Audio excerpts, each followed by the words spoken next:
Hey, don't hit me.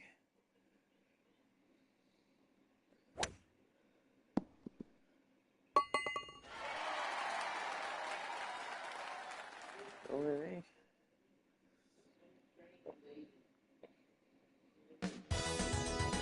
me.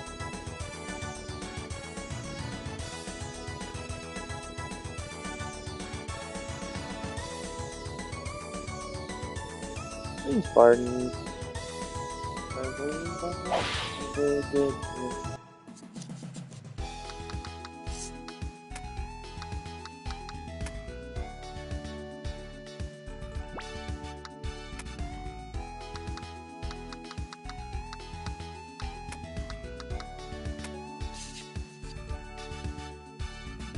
You'll excuse the phone.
got a little urgency.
Sorry about the wait.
I'm not embracing moves today.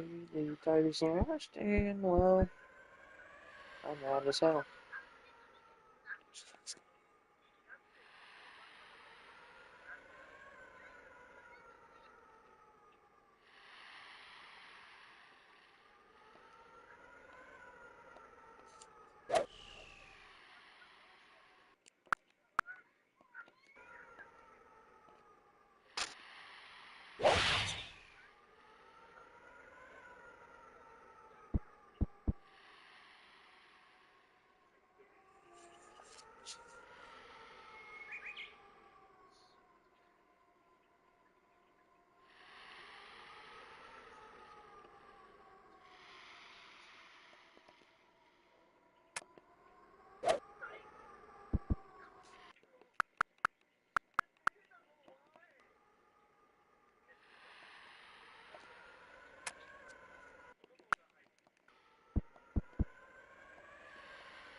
Meaning is 660 feet.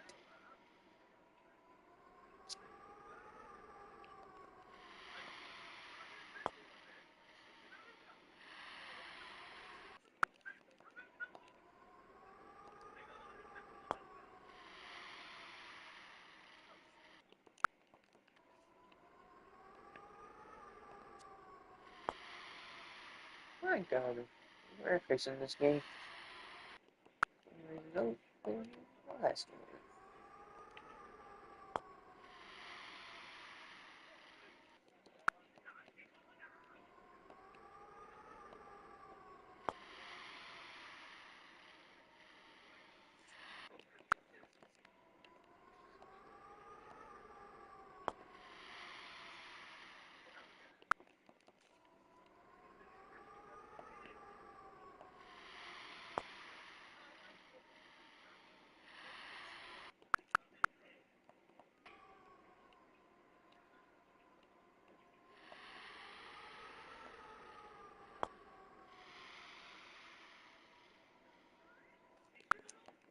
The fuck is this?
You're the man!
Nice birdie.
You're the man.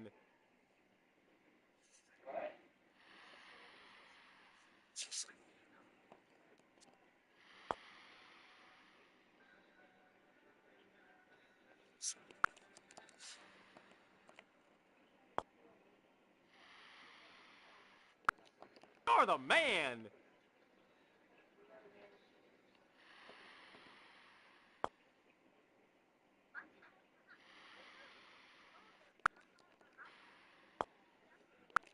You're the man.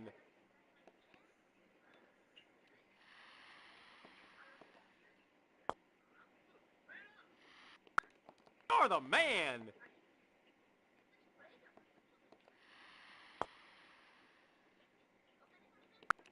You're the man.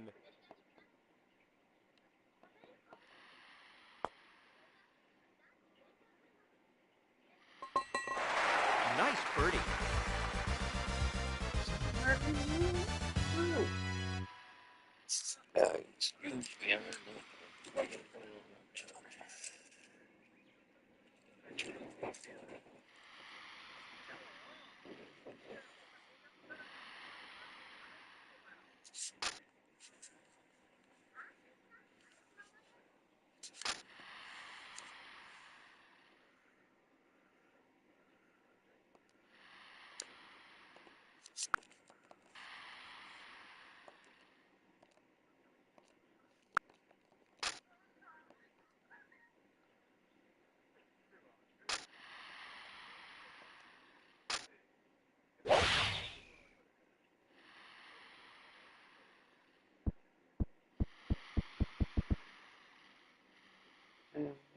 Jesus, Lord.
You're the man. Pretty try.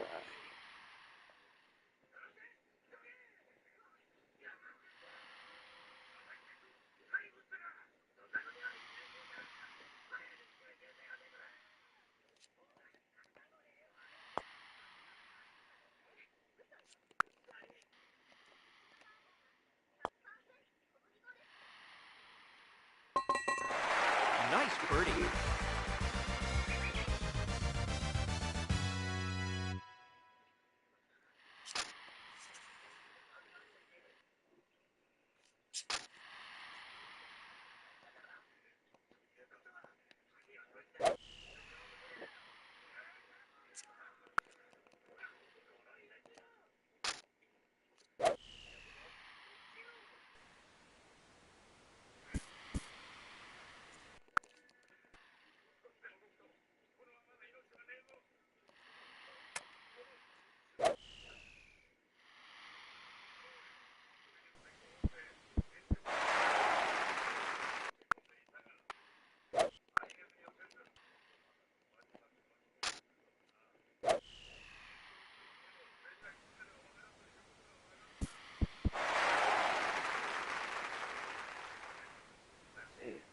You're the man.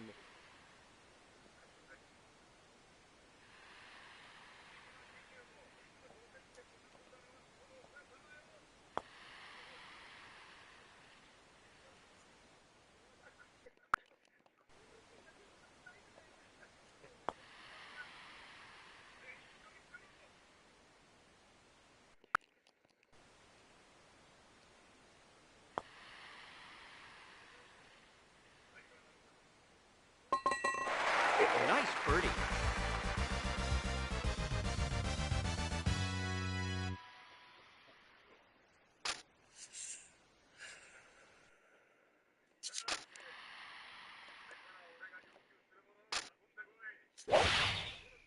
Nice shot.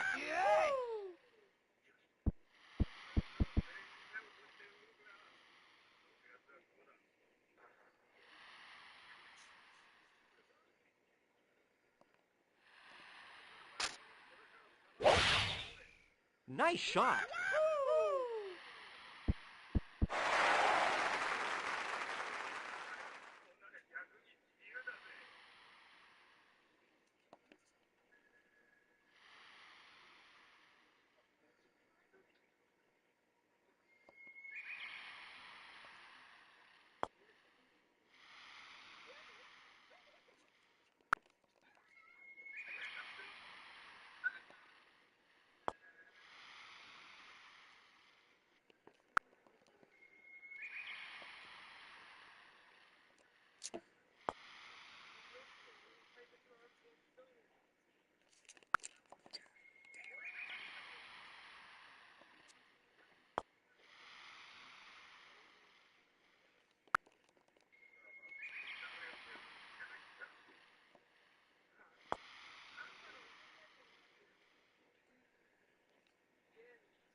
You're the man.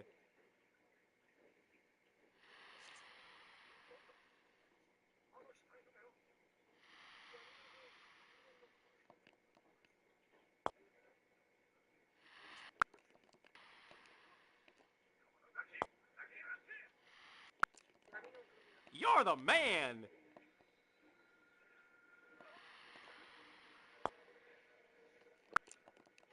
You're the man.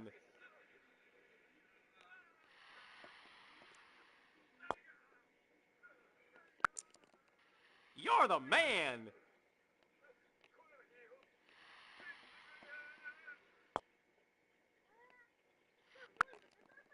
You're the man.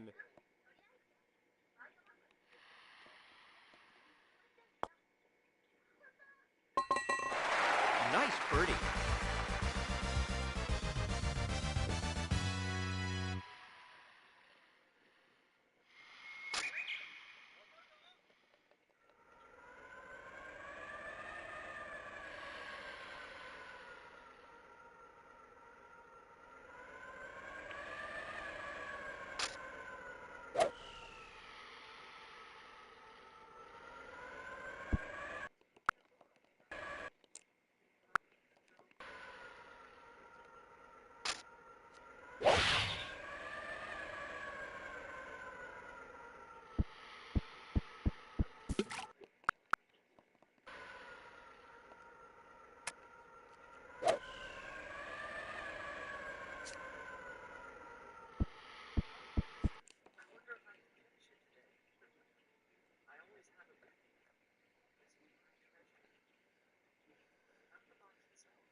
I hate these damn commercials so fucking much.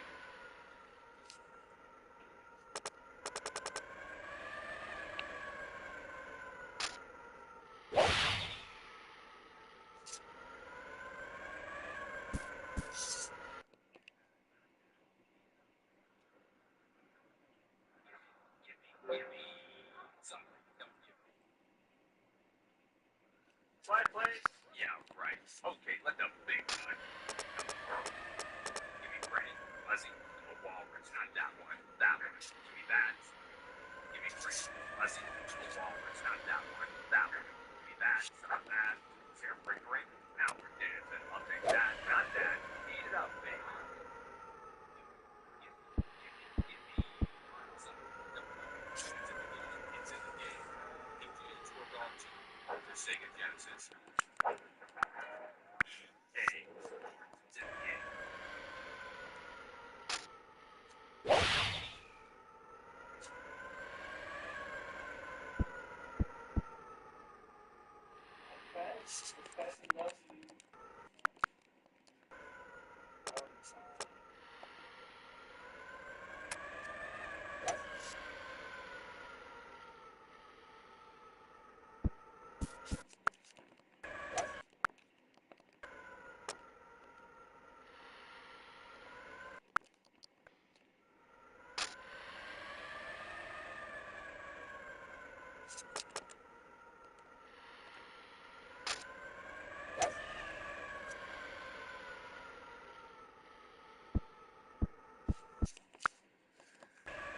Okay, that's bullshit.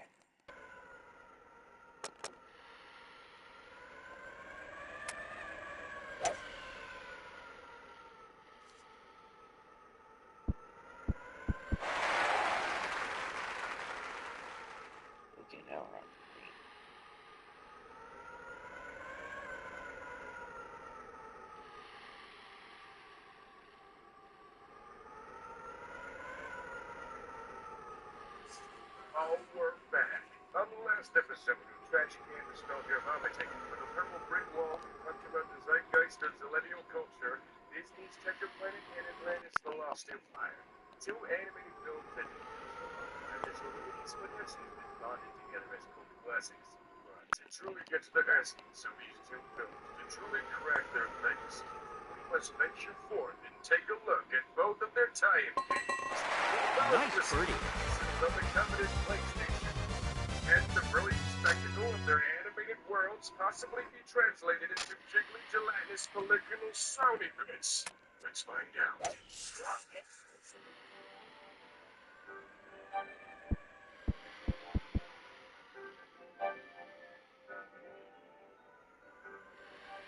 Sony finally did it. They finally found their own 3D platforming Italian, and it's him. It's Vinny.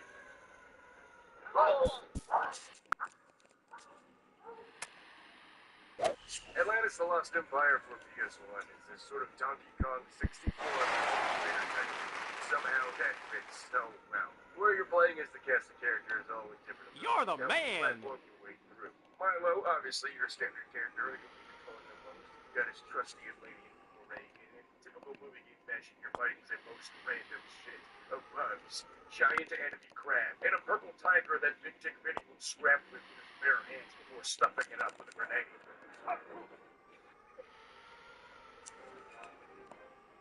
Vinny, to the movie, is your demolition expert who can glue down structures to use as ramps and bridges and more.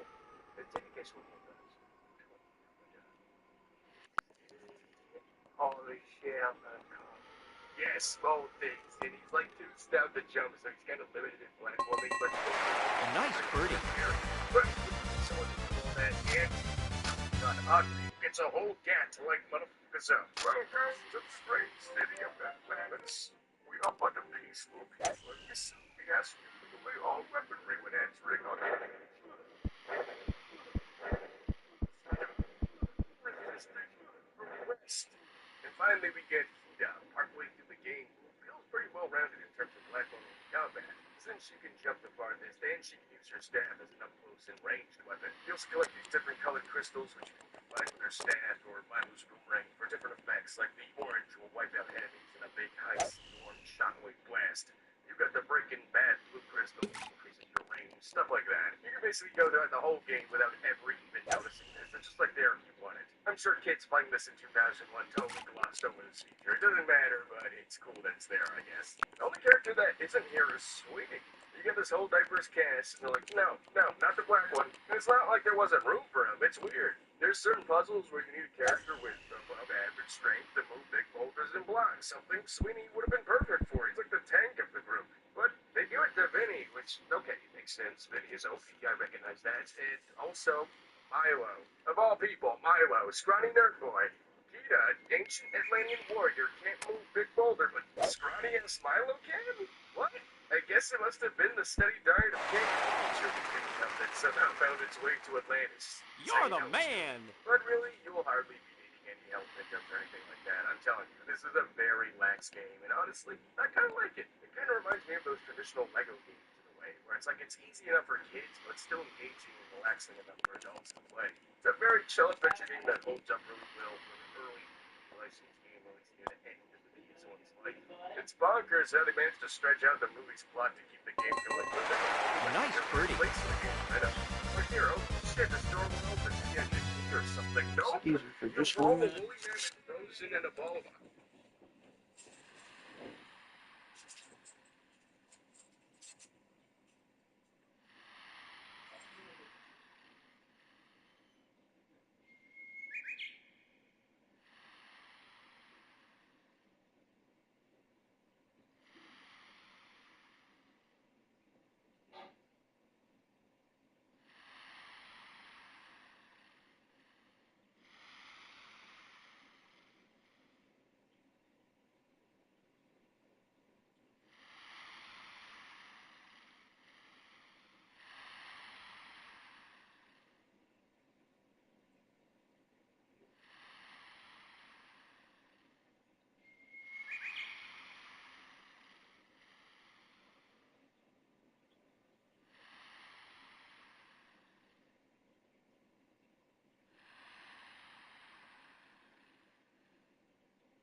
they can break free and I'm smash back. through it. Next thing you know, you're playing through this dope-ass Crash Bandicoot knockoff. Sure, why not?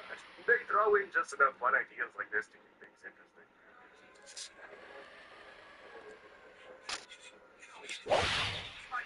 Nice shot. Good shot.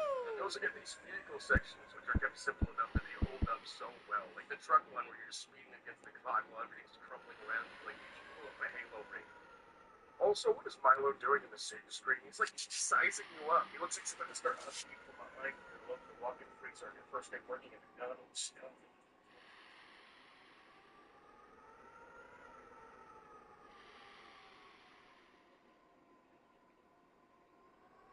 Come on, hurry up.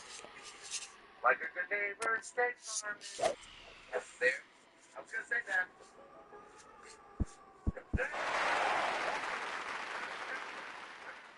You're the man.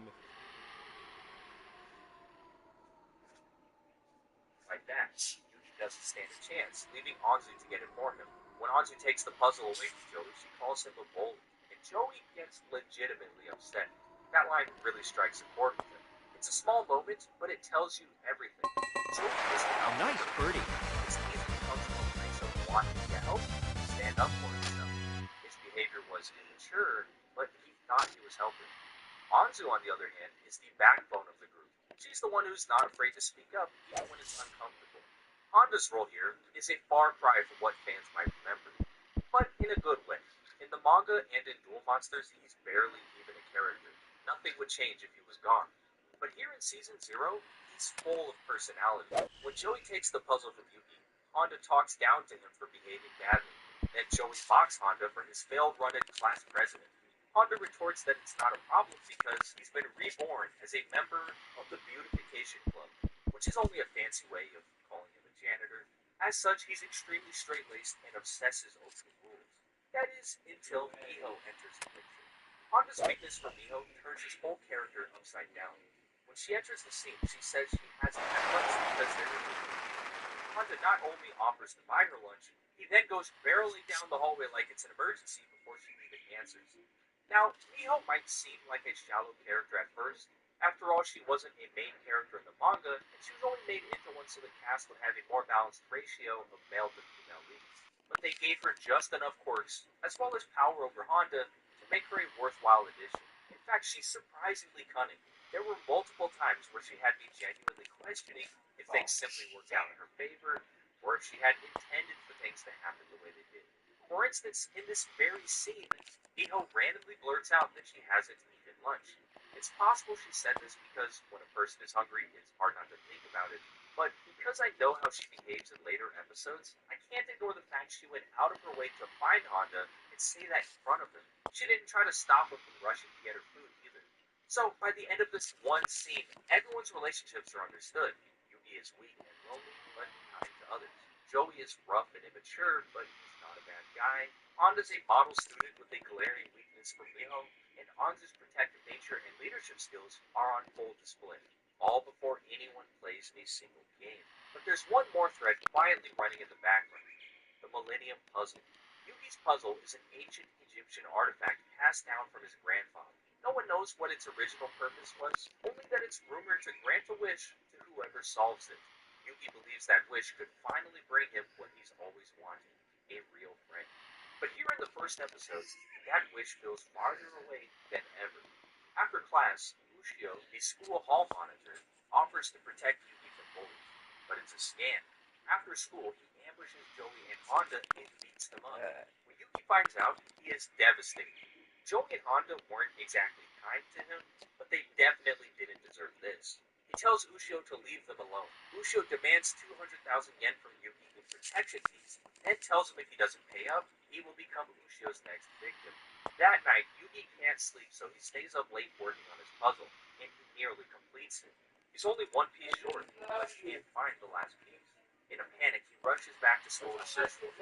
Instead, he finds Ushio there waiting for him. Ushio beats him up for not having the protection money, but before he can finish the job, Joey shows up. He tries to defend Yuki, but first, he slips something into Yuki's hand, the final piece of the puzzle. It turns out Joey pocketed it earlier when he was teasing Yuki. In that moment, Yuki makes his wish, snaps the last piece into place, and everything changes. A light erupts as Yugi transforms into a bolder, more confident version of himself. He then challenges Ushio to a shadow game. Here's where things get crazy. Before Ushio has a chance to respond, he finds himself dangling from a rooftop by a rope. Cards are spread face down across the roof. Yugi explains the rules of the game. Each player flips a card. The number tells them how far they can climb up the rope and how far the other player drops. First to the top wins a prize. At first, Ushio plays along. He draws a 10, Yugi follows with a king, then a queen, then a jack. And he's one step away from winning when Ushio lunges up the rope, accusing Yugi of breaking the game. Yugi warns him, breaking the rules has consequences. Ushio swings at Yugi, the rope tears apart, and he falls off the building. But not just physically. As he plummets, he sees terrifying monsters in the water beneath him that aren't really there. Ushio cries out in terror as he plunges into the water. The next day, he is found curled up in a ball, trembling in fear. This is the power of the shadow game. But the real power is displayed moments later. At school, Joey walks up to Yugi. He says he wants to follow Yugi's example, then shares a riddle. Nice As a shot. tragedy, something you can show but can't see. The answer is friendship. Yugi is already starting to mature. Well, here to tell you about an all-star bundle. It's Disney Plus, Hulu, and ESPN. And right now, you get all three for a special limited time offer. Before we go any further, I want to take a second to shout out the sponsor of this video, Figgies, a new way to collect your favorite Yu-Gi-Oh! Icon. These aren't your typical display figures. Each Figgies comes with a slick, pixel art design with a heavy base and lets you stick them just about anywhere. Your desk, your fridge, your locker, and even your wall thanks to the included 3M magnet. It's clean, compact, and surprisingly addictive. Wave 2 just dropped featuring Seto Kaiba along with his signature monsters. And yes, that includes Blue Eyes White Dragon. All of this for just $14.99, and if you use code ENIGMA at checkout, you get 5% off your order. If you want to collect Yu-Gi-Oh! In a way that's both fun and stylish, hit the link in the description and check out Figgies today. While Season 0 is known for its punishments, that's only half the appeal. What I love most about Season 0 is how the Shadow Game power transforms Yugi's quiet little hobby into something much bigger. Games aren't just a pastime anymore. After Yugi solves the puzzle, they become powerful tools that he can use to impact the people around him. You see it almost immediately in Episode 2, when an escaped prisoner takes Anzu hostage in a restaurant. Yugi, or more accurately the spirit of the puzzle, is the one who steps in to save her. He tricks the man into playing a game. Then he flips the tables, takes control of the situation, and rescues her. But here's the kicker. Anzu never actually sees Yugi's face. She's blindfolded during the whole altercation, which is a clever way to keep the mystery alive. What she does hear, though, is his voice. Calm, confident, and fearless. It plants a question in her mind. Was that really Yugi? And it's a totally valid question, because we've already seen that Yugi's willing to stand up for others, but he's never had the strength to make a difference. We saw it when he tried and failed to protect Joey and Honda in the first episode. And on top of that, Yugi blacks out every time the spirit of the puzzle takes over, which means he doesn't even remember saving her himself. So for Anzu, there's this conflict in her mind. The voice definitely sounds Nice like birdie. the person who saved her wasn't. He starts to wonder if it was really him or someone else entirely. The sense of doubt sticks with Anzu for a while. Several episodes later, she invites Yugi to a theme park and plans to figure out once and for all if he's the mysterious savior. Yugi naturally thinks it's a potential date, but Anzu's not there for romance. Her plan is simple. She believes if she pretends to drown, she'll draw out the other side of Yugi, the one who saved her that day. But it doesn't work. He doesn't respond the way she expected, leaving her feeling disappointed.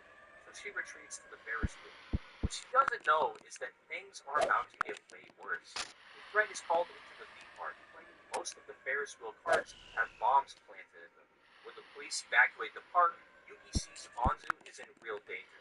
This time, Yugi can't wait around. The puzzle spirit takes over again, and he rushes to action to save her. This time, Anzu sees everything. She witnesses Yugi's heroic act firsthand. But when she goes to thank him, she's hit with a crushing realization.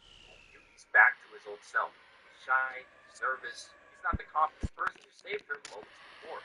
It's around this point that Anzu starts to develop real feelings. A few episodes later, Yugi finds a love letter in his locker, and it suddenly, Anzu's dealing with a storm of jealousy. And what's great about this changing dynamic between Yuki and Anzu is that it's not the spirit of the puzzle she's falling for. It may seem that way on the surface because Yuki is only able to rescue Anzu thanks to the power he's received from the puzzle, but he's always had the strength to stand up for others. We saw it in the first episode when Yuki tried to stop Blue Shield from beating up Joey and Honda. We saw it again in the water park episode when Anzu pretended to drown. Yuki rushed into the water even though he couldn't swim. Without the puzzle's power, Yuki had the heart to do what was right, he just never had the physical strength to back it up. That's what makes Anzu's feelings for Yuki genuine. They come from realizing she's misjudged someone she thought she knew. So as time goes on, he stops seeing him as someone who needs protecting and starts to wonder if he might be the one protecting her. And of course, this change is not limited to Anzu.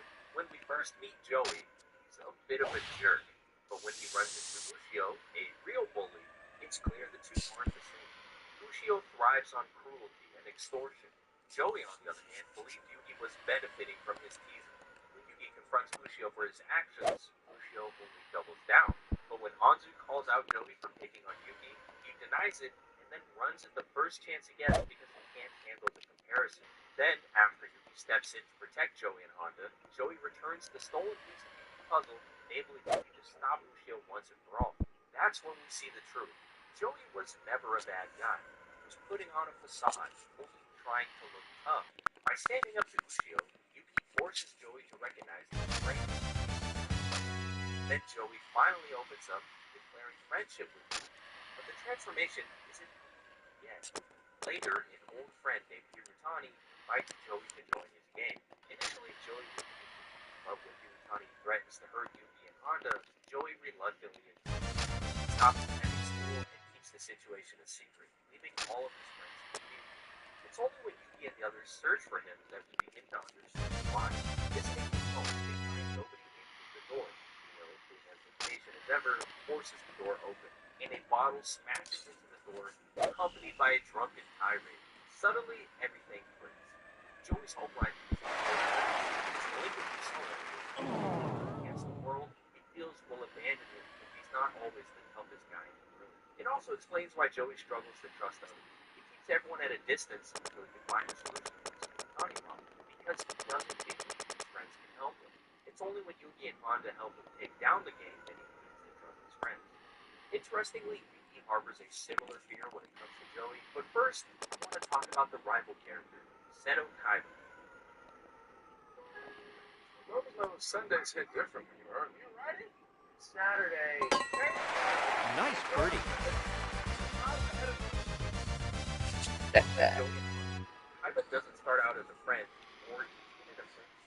He and Yuki meet for the first time in episode 3, and right away, they have something major in common. They're both obsessed with games. At first, they seem to hit it off. Kaiba invites Yuki over to his mansion after school, where he shows off his massive card collection and a trophy wall stacked with tournament accolades. It's an impressive display. The guy clearly lives and breathes gaming.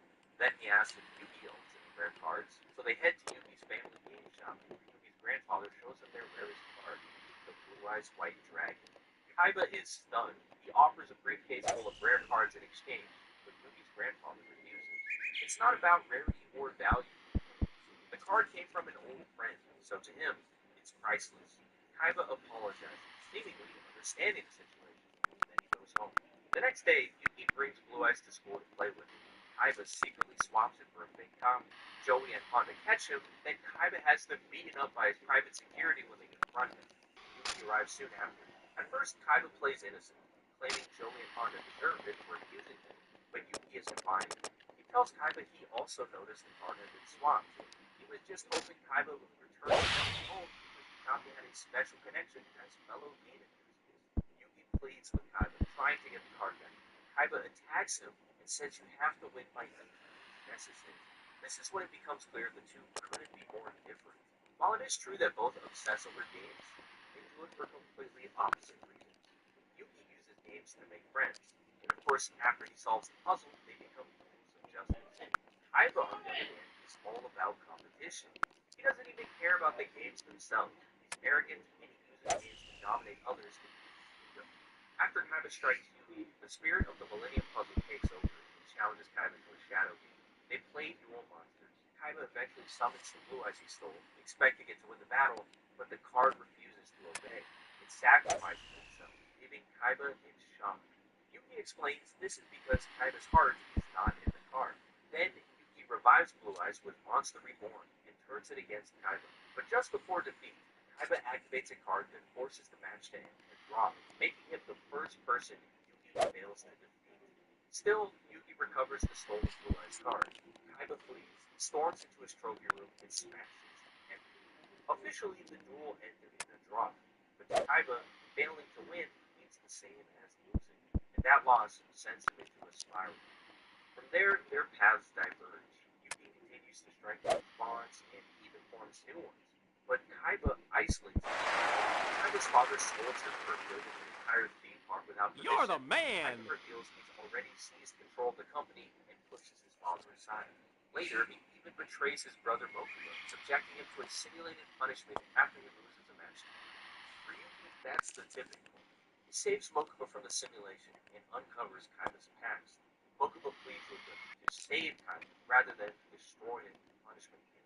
It turns out Kaiba used to love games. Nice birdie. That's the gaming company. That love is really into a weapon.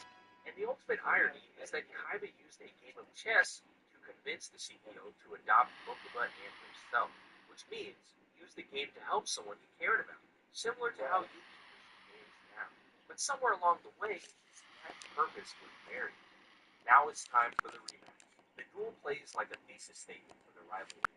Kaiba rushes to the overwhelming board presence, confident that raw power will win the game. Yuki plays cautiously, drawing what looks like a losing hand. But then it clicks.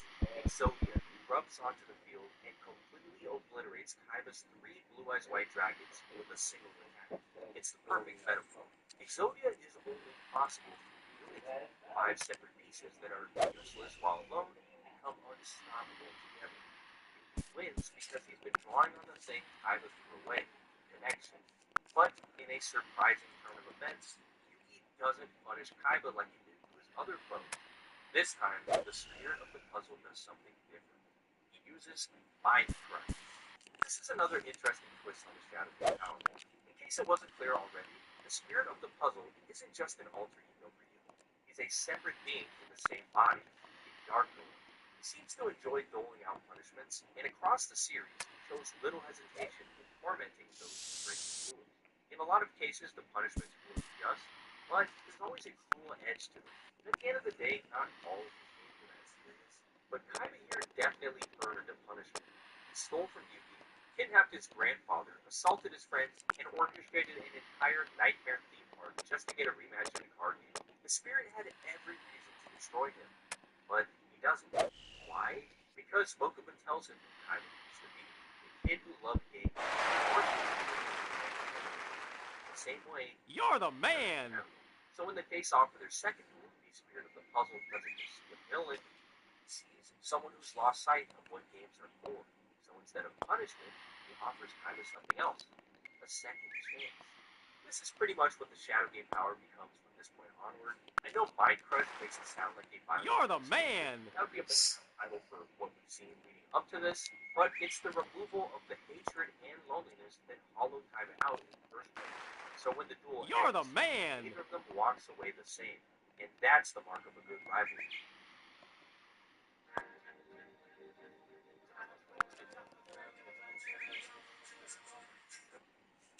As much as I like the character writing in Season 0, what makes it so addictive from episode to episode is the games themselves. It wouldn't be much of a deep dive if I didn't at least talk about some of them, so let's start with one of my favorites. Just before the Death Key event begins, where Yuki has to face Kaiba for the second time, Yuki and his friends go to an arcade. Nice birdie. The message pops up on everything, fighting Kaiba. Anzu calls Kaiba arrogant and tells him to come to them instead. That's when Mokuba drops the bombshell. They've kidnapped Yuki's grandpa. If he wants to rescue him, he has to go to Kaiba Land and defeat Kaiba again. Yuki becomes a straight with his strategy, because of course he is an witch. Kidnapping is kind of the norm in duel monsters, and the girl is known to be duel monsters. But this is the first time he's been directly involved in the It's also extremely convenient because, again, he blacks out whenever the fear of the puzzle takes over. So he doesn't even remember the first move of Kaiba. Joey tries to console him and says they'll face it together, but he snaps. No, Joey is not good at games. No. Joey becomes angry when Archie steps in to calm things down. They decide to ring the film.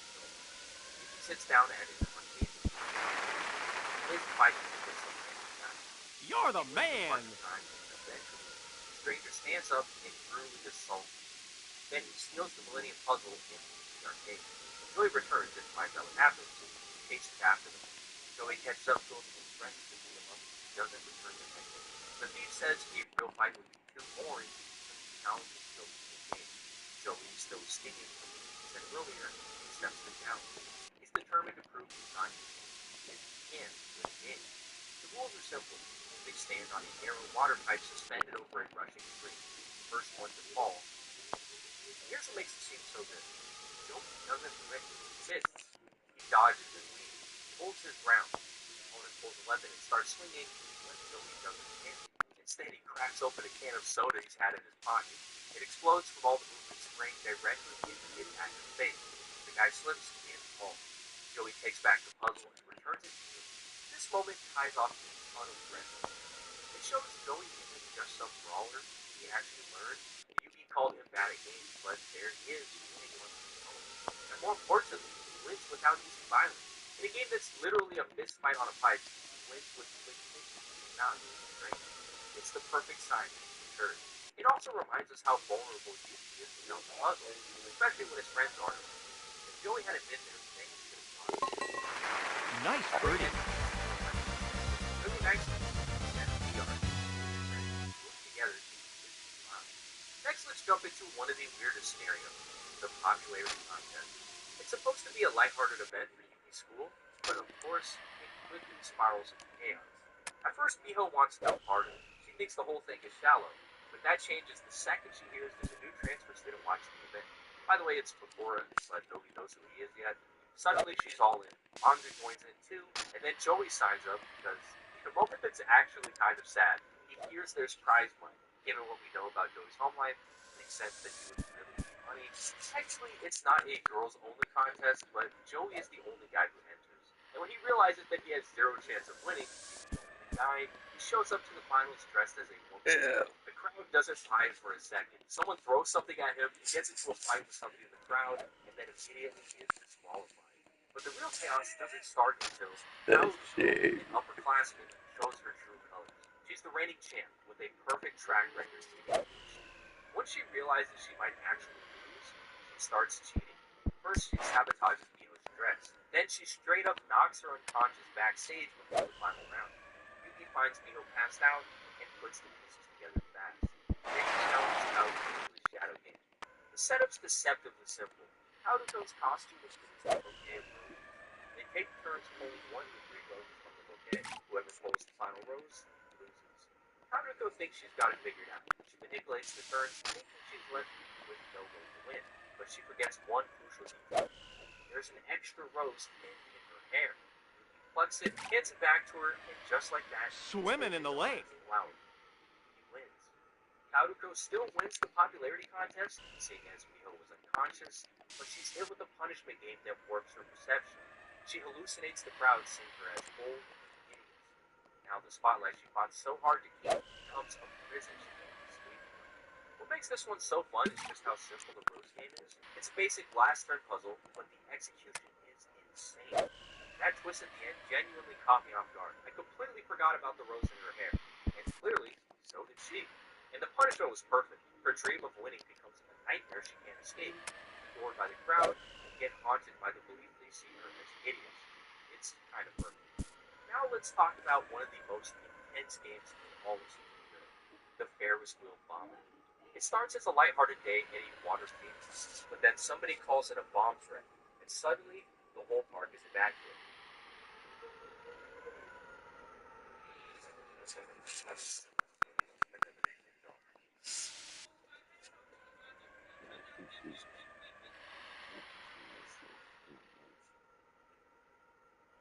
Well, except for Anzu who is stuck on the Ferris wheel and Yuki who is watching nearby. When the police arrive at the Ferris wheel, Yugi steps in. He's been following the bomber's crimes closely. All of them have involved riddles, turning each detonation into a game. So when the bomber calls the police, he takes the phone and accepts the challenge himself. This game is not so simple. It's a puzzle involving colored balloons and numbered gondolas. Each bomb is tied to a specific pattern, and if Yugi can't solve it in time, the bombs go off. One by one, they do. Every time Yugi gets it wrong, another gondola explodes. And that's when the bomber taunts him. You don't look so confident anymore. That line changes everything.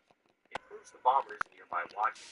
Yugi refocuses, hops on a roller coaster nearby to search for clues, and realizes the whole riddle is based on a flower clock sculpture in the middle of the park. With that new logic, he gets it right. But instead of ending things there, Yugi flips the game on its head. He challenges the bomber to a gamble. He'll name the location of one final bomb. If he's wrong, the game's over. If he's right, the bomber loses. The bomber accepts. Yugi calls out Gondola 13. The bomber scoffs because that's the one he's been hiding in. Of course, he wouldn't place a bomb in his own hiding place. Then he looks around, and there it is. A bomb placed inside his own gondola. Yugi doesn't give him time to panic. He triggers the explosive remotely, forcing the bomber to jump out and reveal his location to the police. What I love about this game is how the bomber might have actually won if he weren't so cocky. This was the first time we saw Yugi struggle in a game, and the whole scenario seemed like something a Batman villain would do. But now let's talk about a much more simple game. It starts with Miho asking Honda for a favor. She wants the brand new D-Shock watch. She needs him to wait in line to buy for her. Honda, of course, agrees, but when nature calls, Honda hands off his spot in line to Yugi, who ends up getting the very last watch. That's when the trouble starts. As soon as Yugi pays for the watch, a mysterious man tries to steal it. He lifts his sleeves to reveal 10 watches on his arms. He claims to be the only person in the world who has a completed set of all 10 of these special watches. He argues the D-Shock watch purchased by Yugi only has serious value in the hands of a real watch collector like himself. Honda shows up in time to stop it, the store owner calls the police, and the collector runs away. Later, Miho receives the watch, and to thank Honda for standing in line all day, she lets him wear the watch while they hang out at an arcade. Of course, Honda wants to wear it after Miho touched it. Then the collector strikes again. Honda puts the watch in his pocket while he washes his hands, then the collector steals it. The sad part is Honda doesn't even realize it's missing until Miho asks for it back. Naturally, he panics, and Miho storms off in disappointment. Honda starts tearing through the arcade, creating a massive commotion trying to find him. That's when Yugi spots the thief. He confronts him. Of course, he gets beat up. That happens like every episode. But when the guy tries to walk away with the stolen watch, the spirit of the puzzle takes over and initiates the Shadow Game. And it's a good one. A mechanical pigeon rises from a trapdoor, snatching the stolen D-Shock from the thief. The pigeon comes back. The timer on the watch will activate. Each player takes a turn stopping the timer. The one who stops it closest to exactly 10 seconds will win the watch. But there's a if you go over 10 seconds, the giant pendulum will slam into your hand. Of course, Yugi wins the game, but the watch collector says that was just a test to make sure the tools were real. Yugi agrees and they take turns again. This time, the collector takes even longer and the pendulum crashes down, causing Yugi to win. This episode was made when G-Shock's wrecked peak popularity in the 90s, so that's definitely where the inspiration came from. And the villain is a great parody of real-life watch enthusiasts. I also like watches, and even I can admit the watch collecting hobby is pretty ridiculous. I wouldn't say watch collectors are all thieves, but it's well known that they'll go to extreme lengths to acquire rare watches. Just look at the prices. Before we wrap things up, we need to talk about Monster World. Most of the games in Season 0 are one and done. They show up for a single episode. Maybe they'll leave an impression, maybe not, then they'll vanish. Duel Monsters and Kapumon Chess are probably the only ones that recur until this. Monster World is the final game of the series, and unlike every game before it, this one stretches across 3 full episodes. That's why it's considered an entire story arc. It also doubles as the introduction to Kokoro. Technically, we already met him during the popularity contest episode, but he was kind of a background character until now. The arc begins when Kokoro invites Yugi and the others to his house to play a tabletop RPG called Monster World. Each player creates a character and explores a fantasy map full of monsters and traps using dice rolls. It's drastically different. Nice birdie. The game barely starts before everything goes off the rails. Miho's character is attacked by a monster named Thor, and her soul gets sealed inside the game. Honda panics, rolls out of the earth, and suffers the same fate her breaking the rules. Joey follows suit after, and just like that, 3 players are out. It turns out Bakura has a Millennium item as well, the Millennium Ring, and the one who actually invited him to play wasn't Bakura at all. It was the Dark Spirit living inside his item.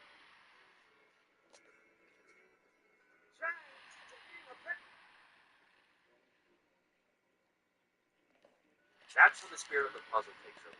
Yami Yugi joins in to lead the party. The rest of the arc plays solo, controlling everyone else's character in a desperate attempt to rescue his friends and defeat the spirit of the ring.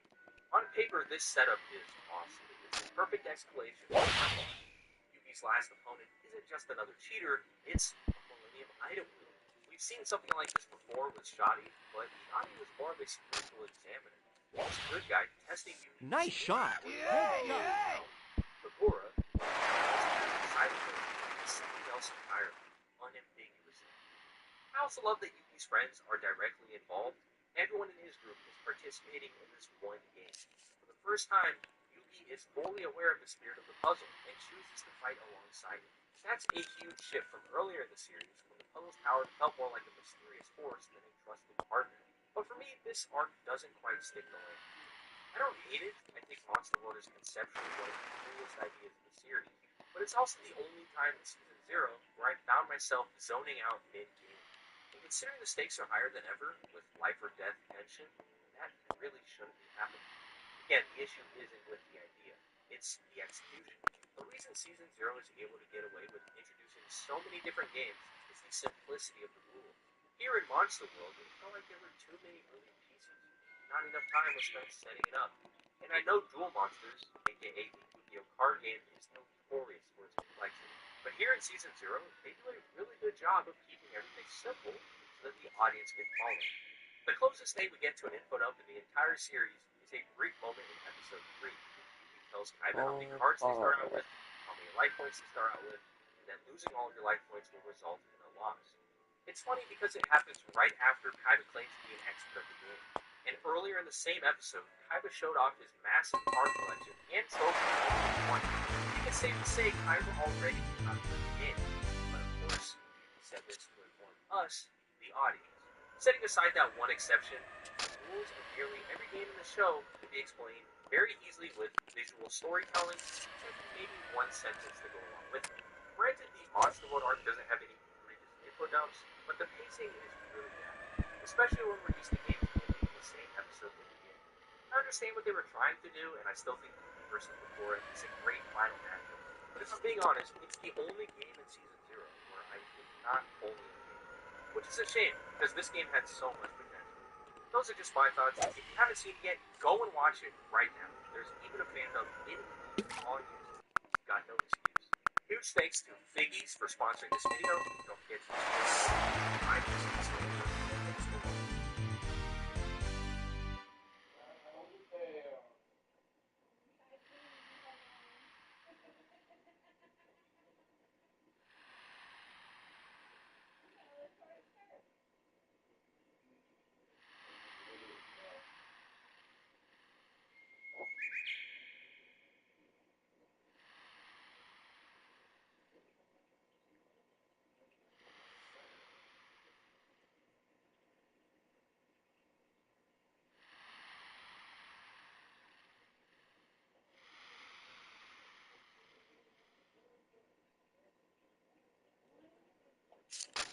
Imagine being able to reference type of no fish anywhere, everywhere. I've been saving all my money for months. Every transcript, every phone call applied. It's like having a perfect memory of my entire day. But I can get answers to any questions instantly. Nice shot.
us now is Daytona.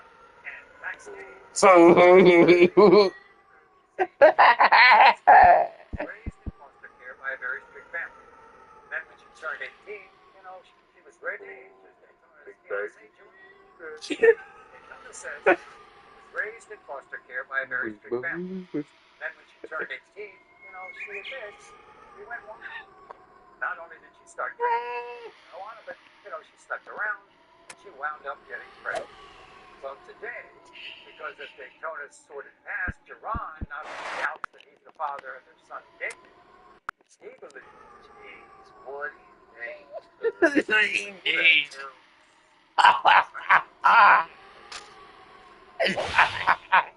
Nice shot. I was 14 when I was 13. We started becoming friends. We hung out a lot. Sexual or not? Important. No, not yet. No. Not yet. No. About 17, I was ready. He was my first, I was my virginity to him, my first kiss, my first love. And when I came back to Maryland, we were partying more, we were drunk, and I did have sex with not only him, but another man. And I ended up getting pregnant with my now 2-year-old son. We're going to talk to Jerron in a moment, but before we bring him out, this is she slept around and she wound up getting pregnant. You're the man. Because of Daytona's sordid past, Jerron Just the saying.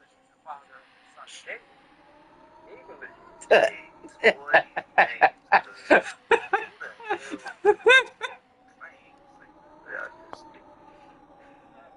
Back in 2013, I was 14, and I was 19. We started becoming friends. We hung out a lot. Sexual or not? Important. Not yet. Hell. Not yet. No. 17, I was he was my first, I was my virginity to him, my first kiss, my first love. And when I came back to Maryland, we were hanging out again, we were partying more, we were drunk, and I did have sex with not only him, but another man. And I ended up getting pregnant with my now 2-year-old son. We're going to talk to Jerron in a moment, but before we bring him out, this is what he had to say about all of this. My relationship with Daytona is falling apart. There is no trust. I need to know if David is my son.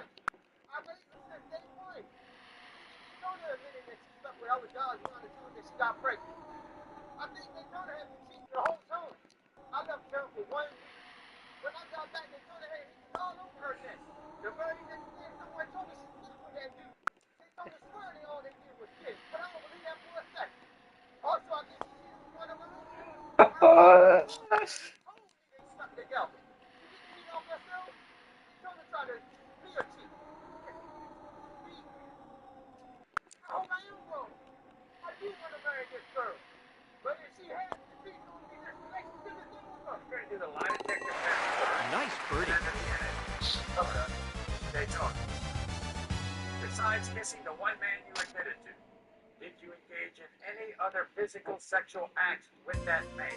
You said no. The lie detector test determined you're telling the truth. Other than what you admitted to, have you engaged in any physical sexual acts with another man while in a relationship? You said no. The lie detector test determined you're telling the truth. You're up. Here we go. Have you ever engaged in any physical sexual acts with another woman while in a relationship with Daytona since 2019? You said no. The lie detector test determined that was a lie. While in a relationship with Daytona, have you engaged in any physical sexual acts with a woman any other time you disappeared? You said no. The lie detector test determined that was a lie.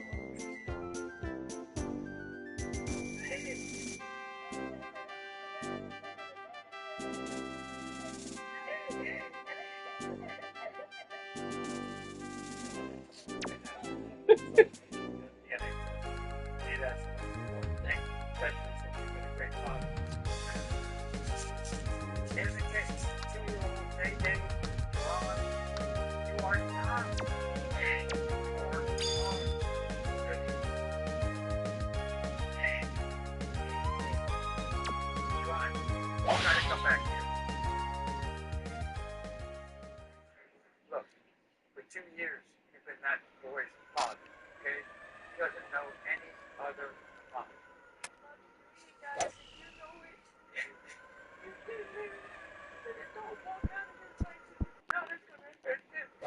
thanks to you.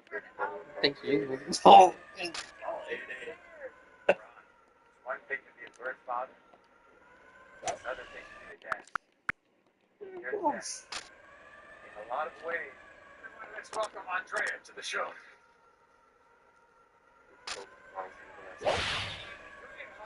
Got pregnant with her daughter Genovia. She admits she wasn't sure if her boyfriend at the time. Genovia? In fact, during her entire pregnancy, Andrea says she was honest about her confusion. But the moment Genovia was born, Andrea says she realized that Jason was in fact the dad. Wow. So, how did 9 months of indecision affect Jason? Watch this. I don't trust a word that comes out of Andrea's mouth. All she does is lie. She's lying about it.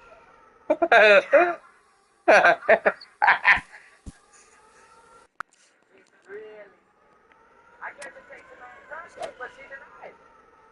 When Andrea was pregnant, she even admitted that another man could be the father. When Genovia was born, she's suddenly positive that this is my baby. That's just impossible. My whole family knows I ain't being set up. Most of all, my mother. She really wants me to leave Andrea. If I find out, it's a wrap. Our parents are going to first say that 100% that this is his baby.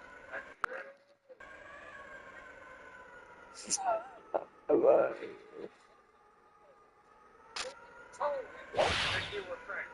What did you say? I told him that it's possible that he may or may not be the father. Right. So he knew straight up Don't move. that there was a possibility that another man would be the father, right? Yes, sir. But he stuck around, didn't he? Yes, sir. He stuck around. Oh, she was like me. Then, guess what? Must have been around because you got pregnant again, didn't you? Jason. Guess what?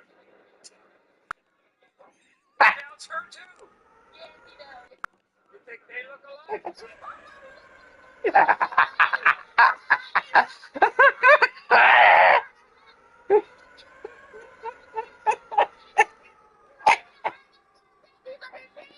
Picture that. So he doubts the first one, now he doubts the second. Yes. There's no doubt in your mind that he's the There's no doubt that both his parents are his.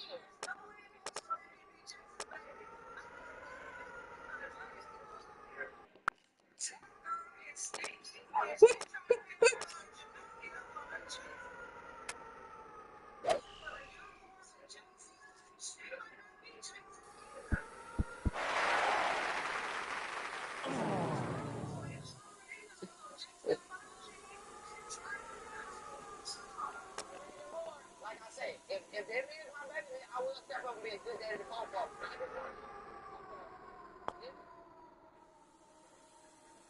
In the case of Philando Jason. Nice birdie. Jason, you are the father.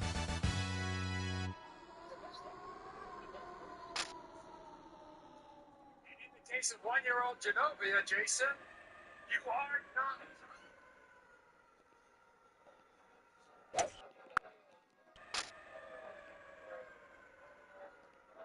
Would you put anything when you're trying to test it, okay? Jason. You're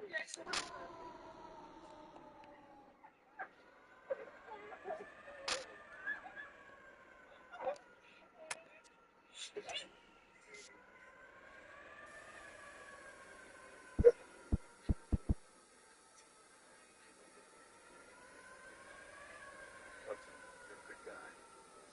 Hang around. Okay.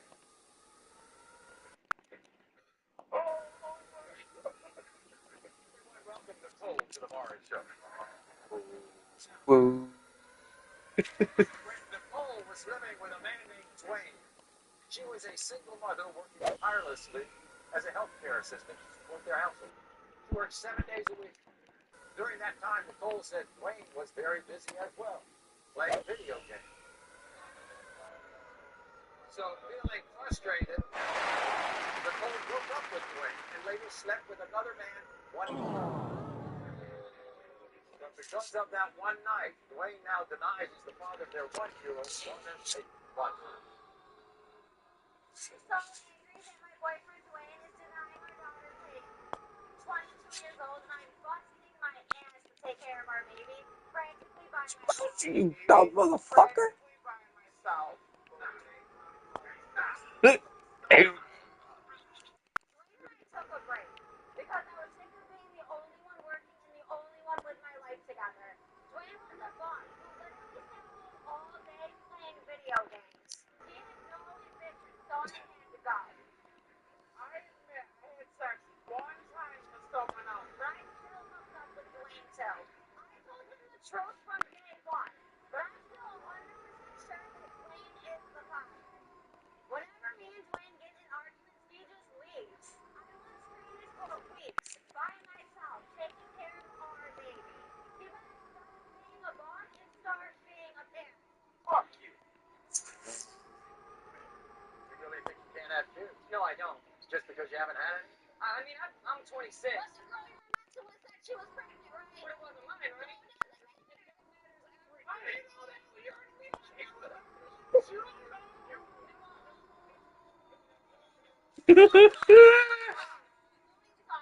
Boy, you're tough. You're tough. I've done it by myself. I don't need anybody. Now, what the hell are you hitting? That's on it. You hit it.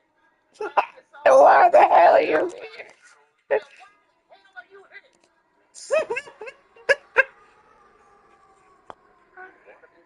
Oh, I would love that. Would be my firstborn child. She has my last name. Did you leave her? Right? It's all you when you're at your family's house, but they have my number blocked. But you don't have no yours. Are we ready for this?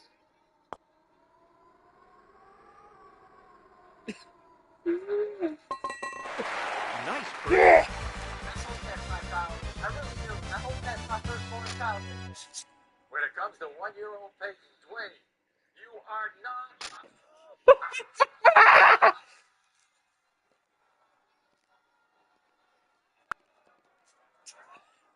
Oh, I'm good. I'm good. I'm good. I knew it. I'm good. Please. If you want to bring somebody else home, we'll be glad to. Dwayne. It was an honest mistake, Dwayne. I just wanted it to be mine so bad. I know I messed up, but I still wanted it to be mine. Sorry. I'm sorry too, but I'm sorry. sorry. Everyone, let's welcome Kia to the show.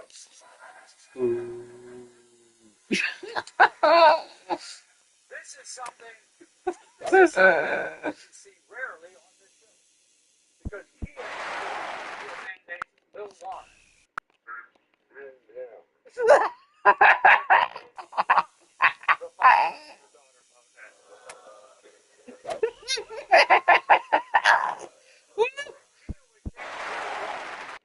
He revealed to her that he had a dream that she was having a baby. And at first, Kia laughed it off until the next day when she found out she was pregnant. They were intimate around You're the time she got man. pregnant, but she swears she never told Lil Warren that he was Monet's father. This is Lil Warren. Hear me out. I'm a father that's fighting to be in his daughter's life. My ex-girlfriend, Kia, trying to tell the whole world that I'm not the father of my daughter, Monet.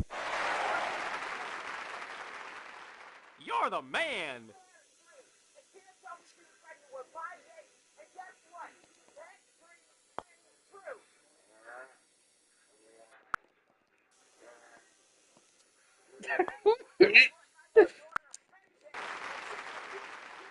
You're the man. Woody. Woody.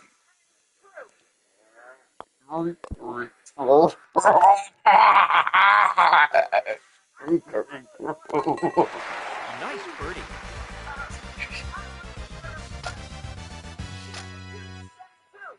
Kia's trying to play fair.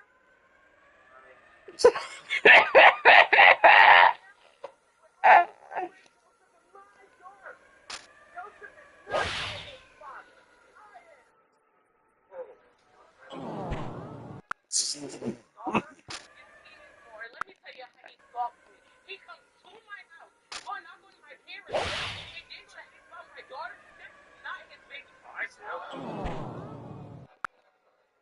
you're so positive that he's not the father. Why are you so positive? I am 100% positive. My baby don't even look like him.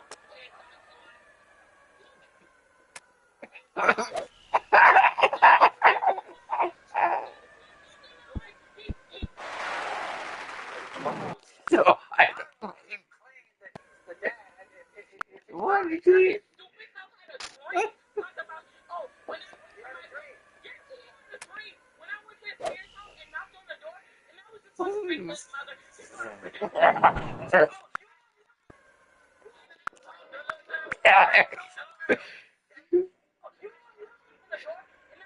He had a dream. yes, he had a dream. When I went to his parents' house and knocked on the door, and I was just going to speak to his mother. He's going to run out and tell her, oh, you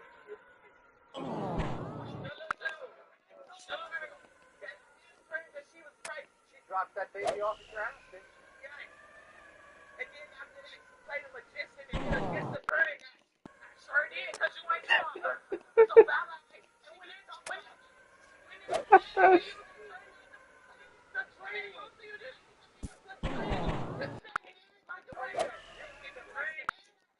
The truth.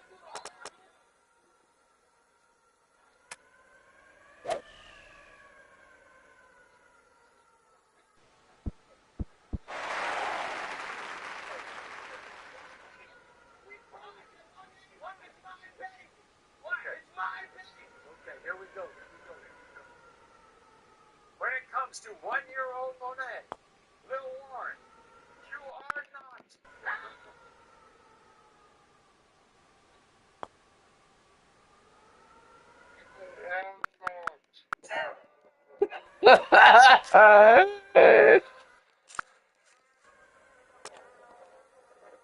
Everyone welcome Kendrick to the Maury Show.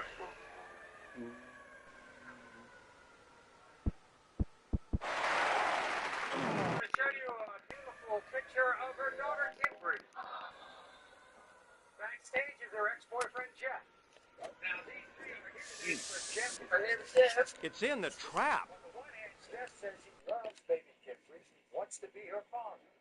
But on the other hand, Jeff says there's too much evidence, like their skin tone, that has him convinced that he is not her father.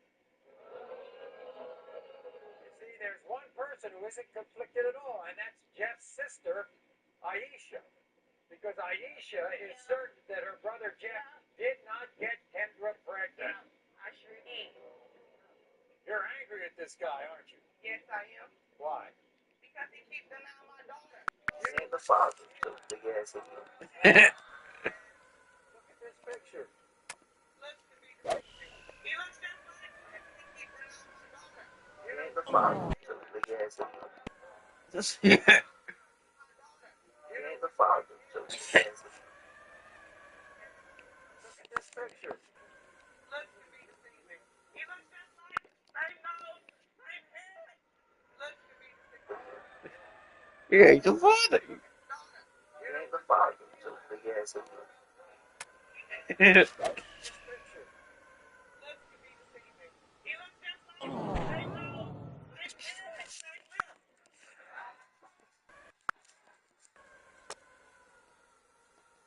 We're going to bring him out.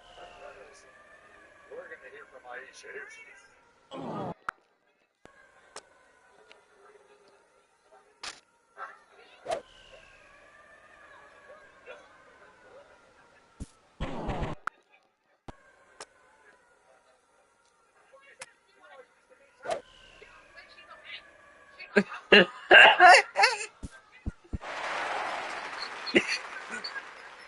Yeah. You're the man.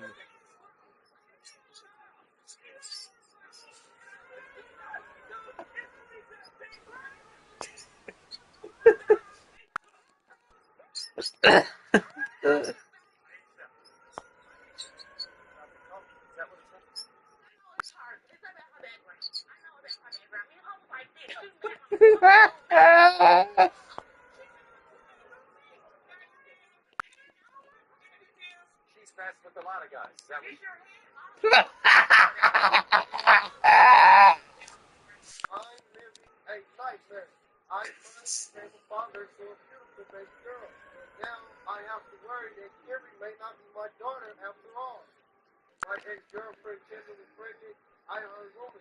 messed around on me. At the time, I didn't want to jump to conclusions. So I buried my doubt about the baby.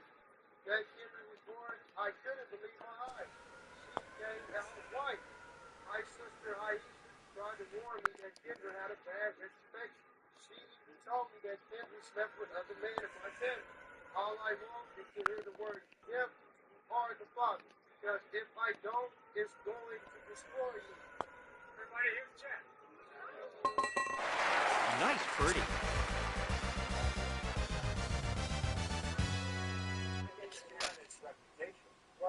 It's the reputation. It's the rumors. It's a lot of rumors. Reputation. My sister won it. I do. We're gonna find out right now.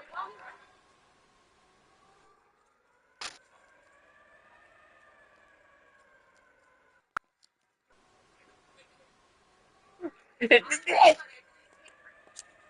comes to 8-month-old Kimberly, Jeff, you are not.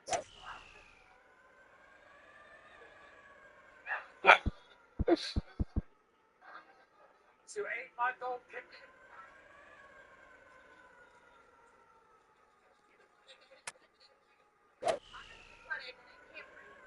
When it comes to 8-month-old Kimberly, Jeff, you are not.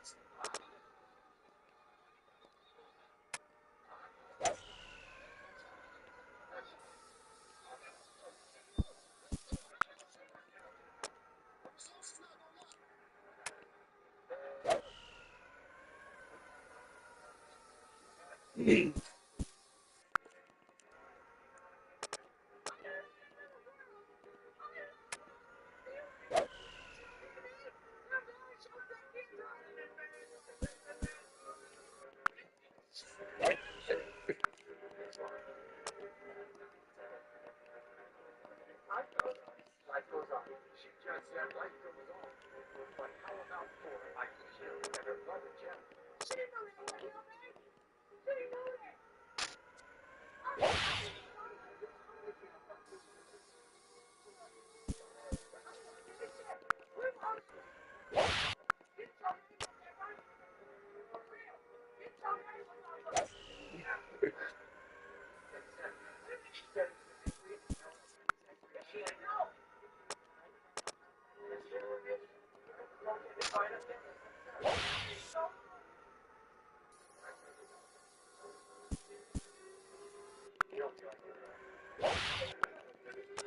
There's so much stuff going on in your life, back and forth here and all this. You should go through that.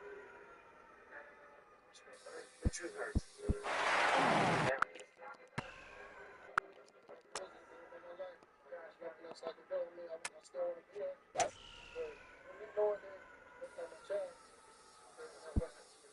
Maybe she's gonna have to tell you the truth.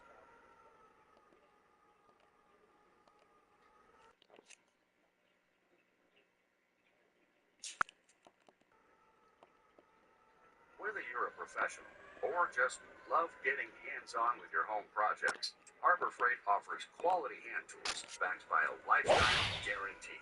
Harbor Bossy, what? Marcia has been an amazing father figure to her 3-year-old daughter.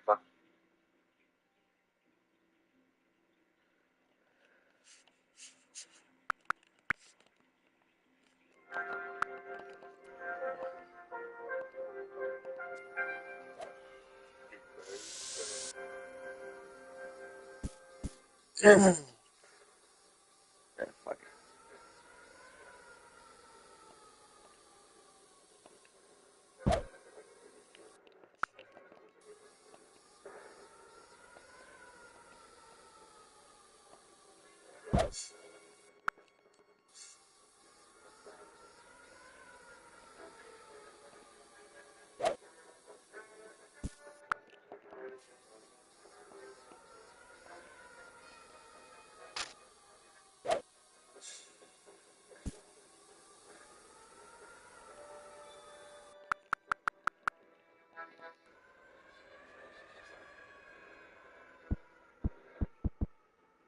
Let's welcome Charlene to the show. The 1-year-old daughter named Faith. Look at her. Charlene has faith that a paternity test will prove that a man named Paige is her daughter's mother. You see, Charlene says in the beginning, Paige was the kind of father any woman would want for their job. He was loving, he was present, and most of all, it seemed like he truly enjoyed being a dad.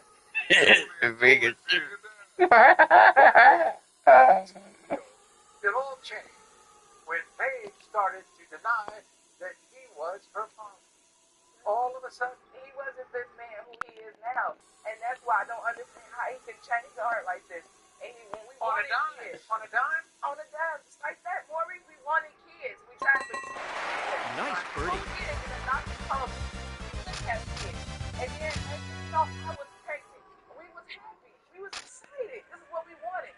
And then he flipped on me 6 months after I had him. are you positive he's the father? He ain't doing this. He got a very 125%. Shut the fuck up with that party suit chain you got on your head. Big ass neck.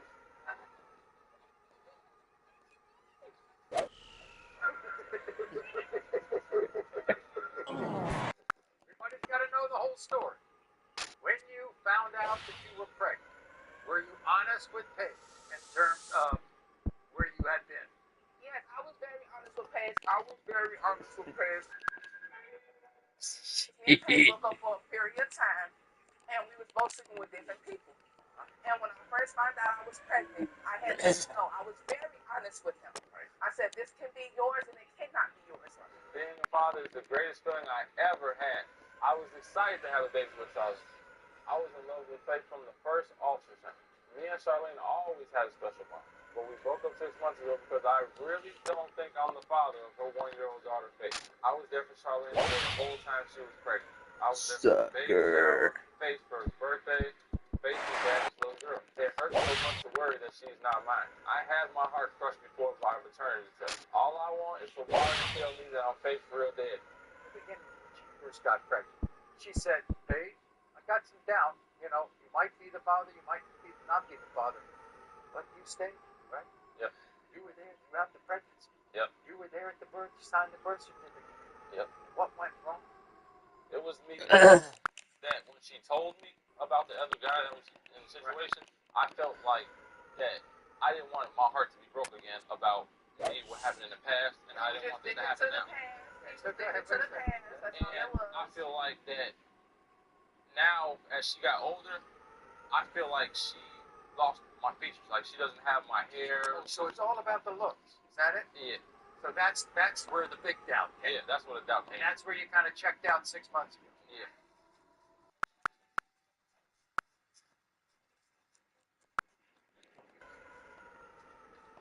In the case of 1-year-old Faith, Paige, you are not. You are not.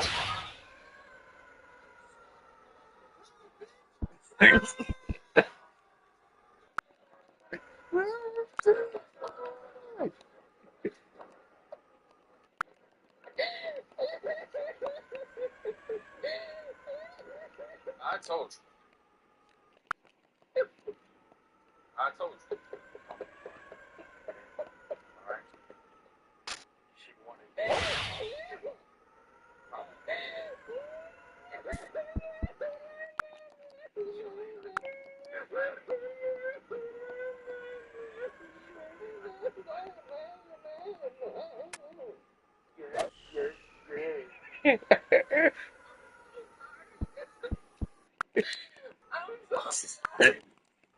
Everyone, please welcome Maya to the show. By the way, her husband, Cavassier, is in our audience. Right, so what? What? An amazing father figure to her 3-year-old daughter, Nakia. We have.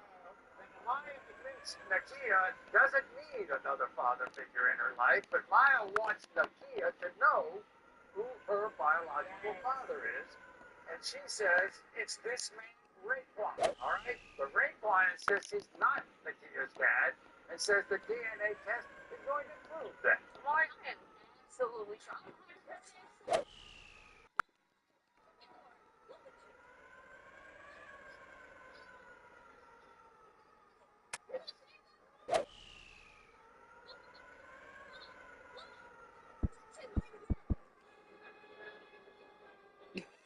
But she's a beautiful little girl, right?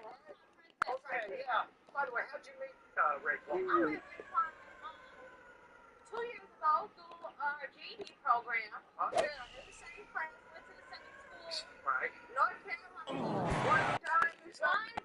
That's all it takes. Only one time. One day. One night stand. That's it. But in the beginning, you really weren't sure he was the No, father. Lori, I wasn't sure. Me and my ex were going through it. Right. You know, next day he talked about, you want to come over to my house? I was like, yeah. Let me go over to your house. You did it. One time, Lori. I see. Okay. By the way, you gave birth. You weren't exactly sure, right? I wasn't exactly sure. Yeah. But when did you get sure, though?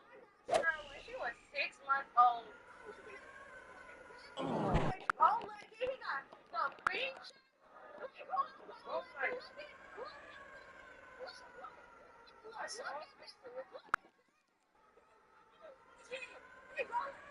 Do you see? Look at this. I'm not bow-legged. This is Wasn't bow-legged. This is the first time on the history of this show that he's the father because they're both bow-legged. Jesus. Raekwon says he didn't know anything about it. Oh, wait, she was born. Oh, I was like, even when I was like, Raekwon, he ran me schoolyard. Sounds And he's beautiful. like, are you pregnant? I was like, yeah, I'm pregnant. he says yours like a year ago or something. No, Lori. He did not just find out a year ago. You say that you had the baby and you met him. You're a liar. No, you're a liar.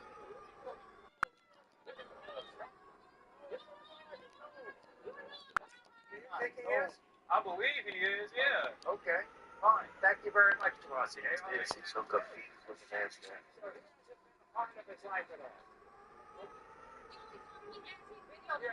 One time for 10 seconds. You have been trying to get a DNA test, have you? Or Paul. Oh my goodness. I've been inboxing 1 year. Let's get a DNA test. Right. You can go to the store. Box DNA test. Easy.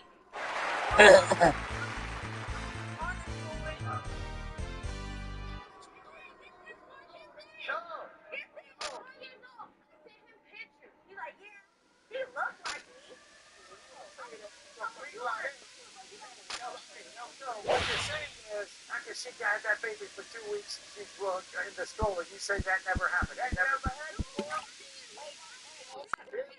Elvin Lee Cook. Elvin Lee Cook. The only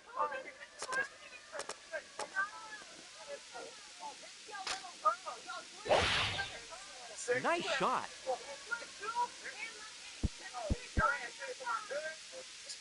In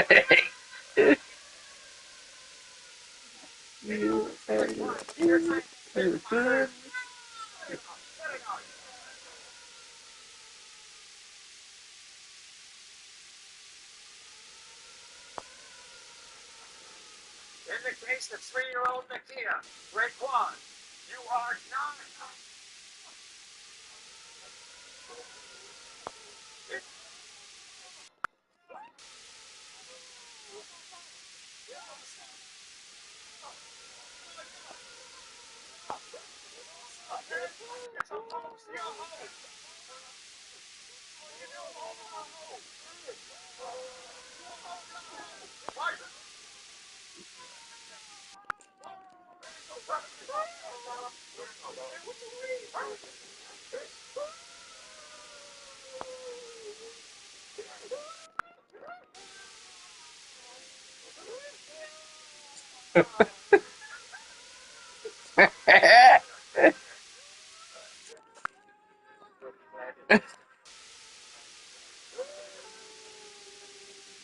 Welcome back to the Maury Show.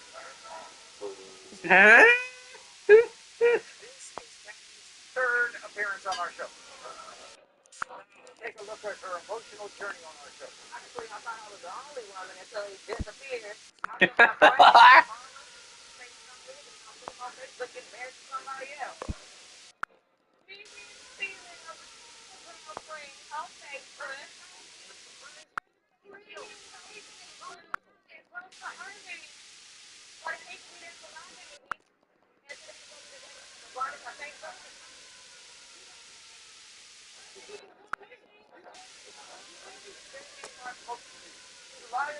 driving. She's around between me and me.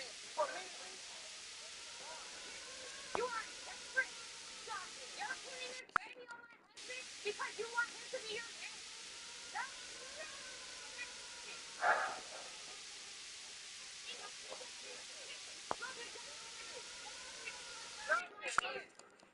in LS, a 3-year-old Toledo, Deshaun, you are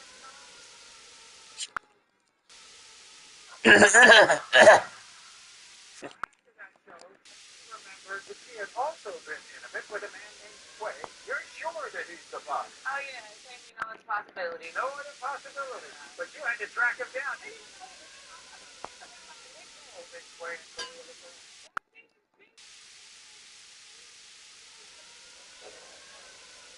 Thought you'd never see her again, huh? What do you remember about her? I don't remember nothing more.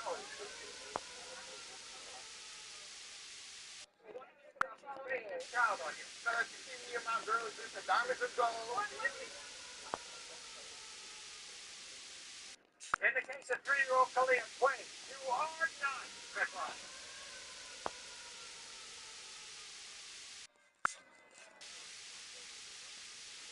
So, since that show, a new DNA dilemma has emerged. You see, Channing, besides the 3-year-old, has a 1-year-old daughter named Kaylee. How cute is she? And Channing insists that Kaylee's father is a man named Gino. But Gino and his mother Gina are both denying he's the father. Nice birdie. He said, and why crying? What is it about me? First of all, I never seen you in LA. None of that ever happened. Why you make it up? Why you lying? Why you lying? Stop fucking lying.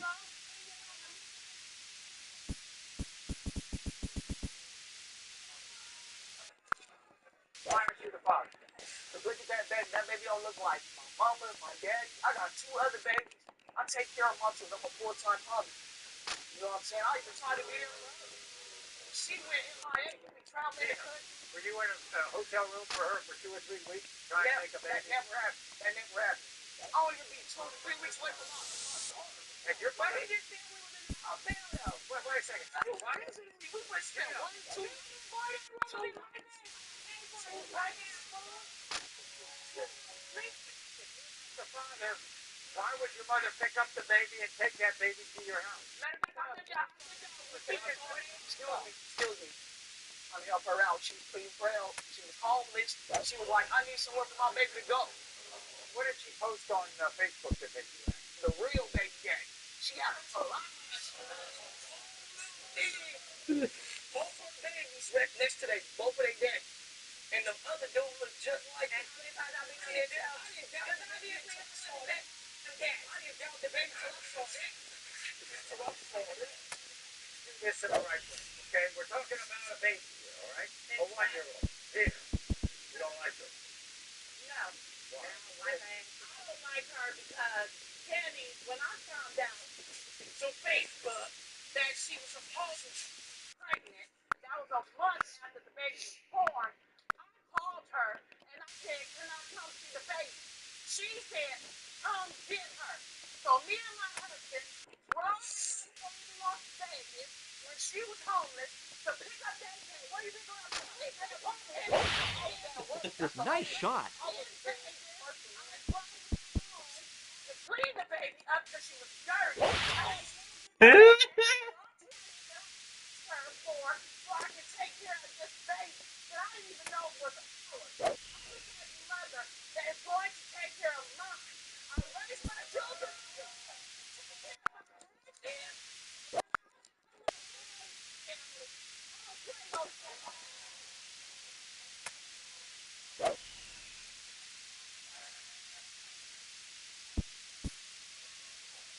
she won. I'm gonna be there. I'll be there for my baby.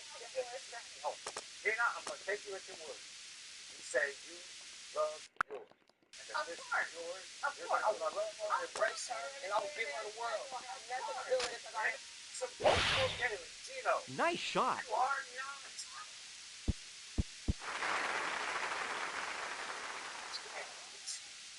You're the man. Okay.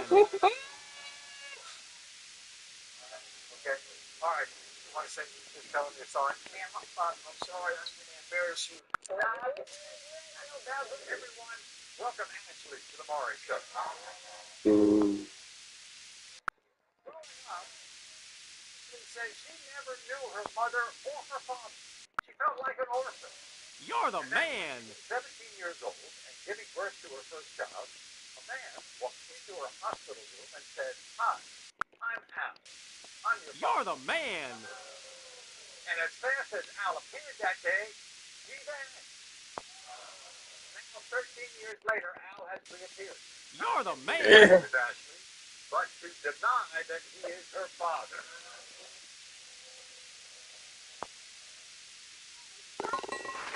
Nice birdie.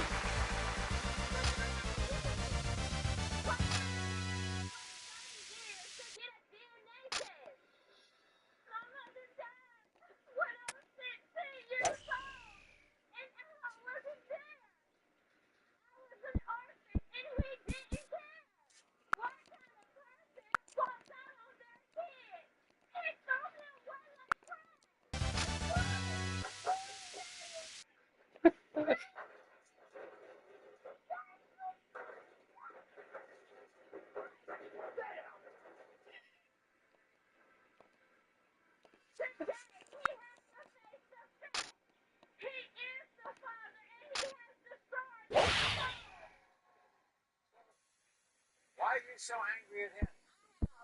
Been waiting my whole life to find out who my father is. And on top of it, sorry,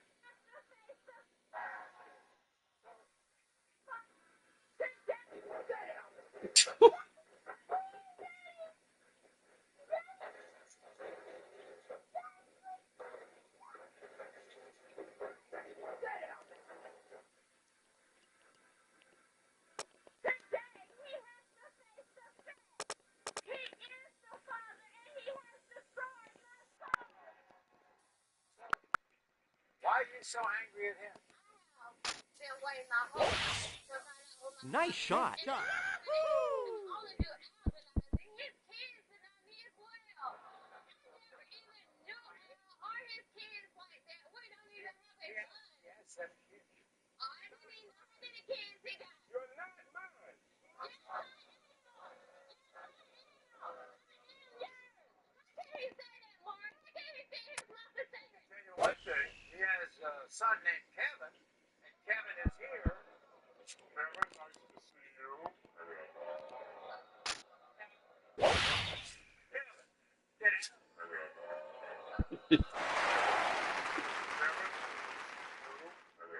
You're the man. Kevin, did Al ever tell you that he might have a child named Ashley? Honestly, more, no. As far as I knew, I know all of my siblings. Nice birdie. I'm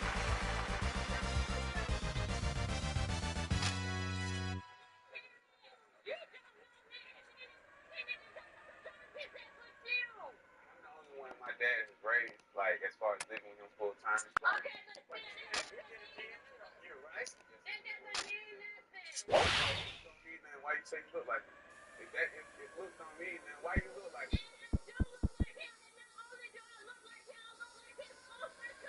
Before we meet Al, not my fault that Ashley does not know who her father is.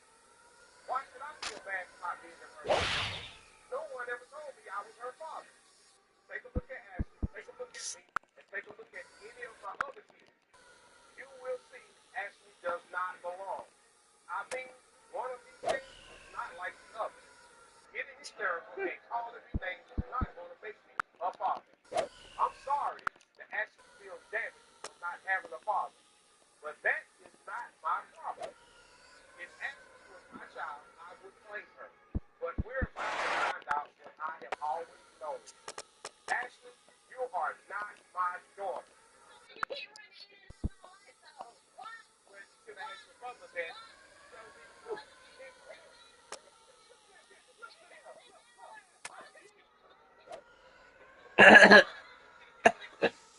were with her mother. Yeah. Off and on. And I wasn't the older one. Okay. Okay. You're man!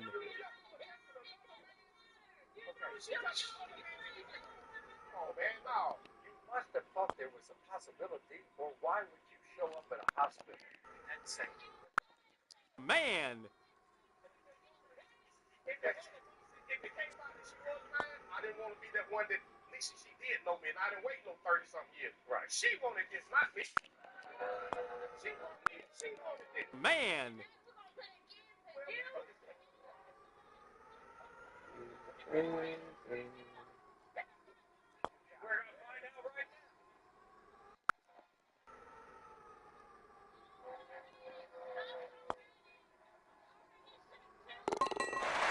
Nice birdie.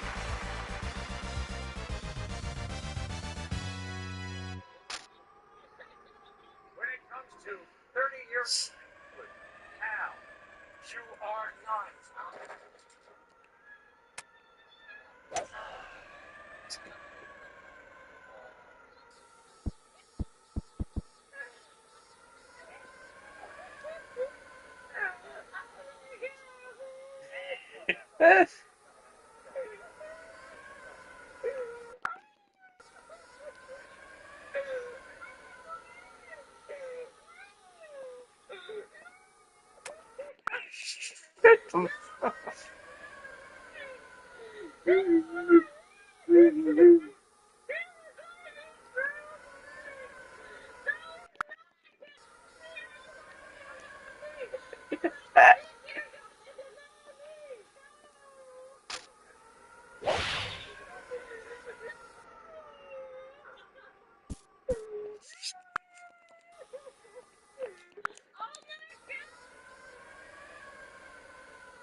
Good Greek pie.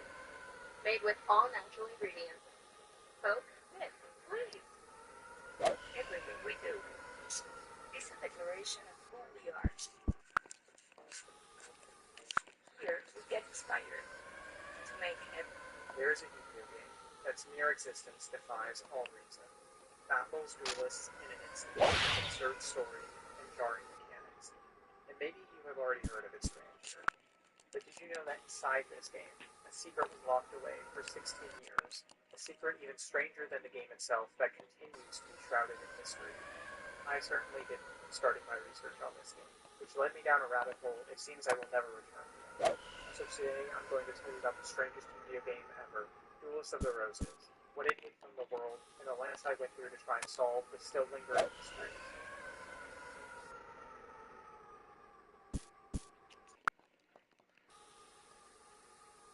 Japan, September 6, 2001.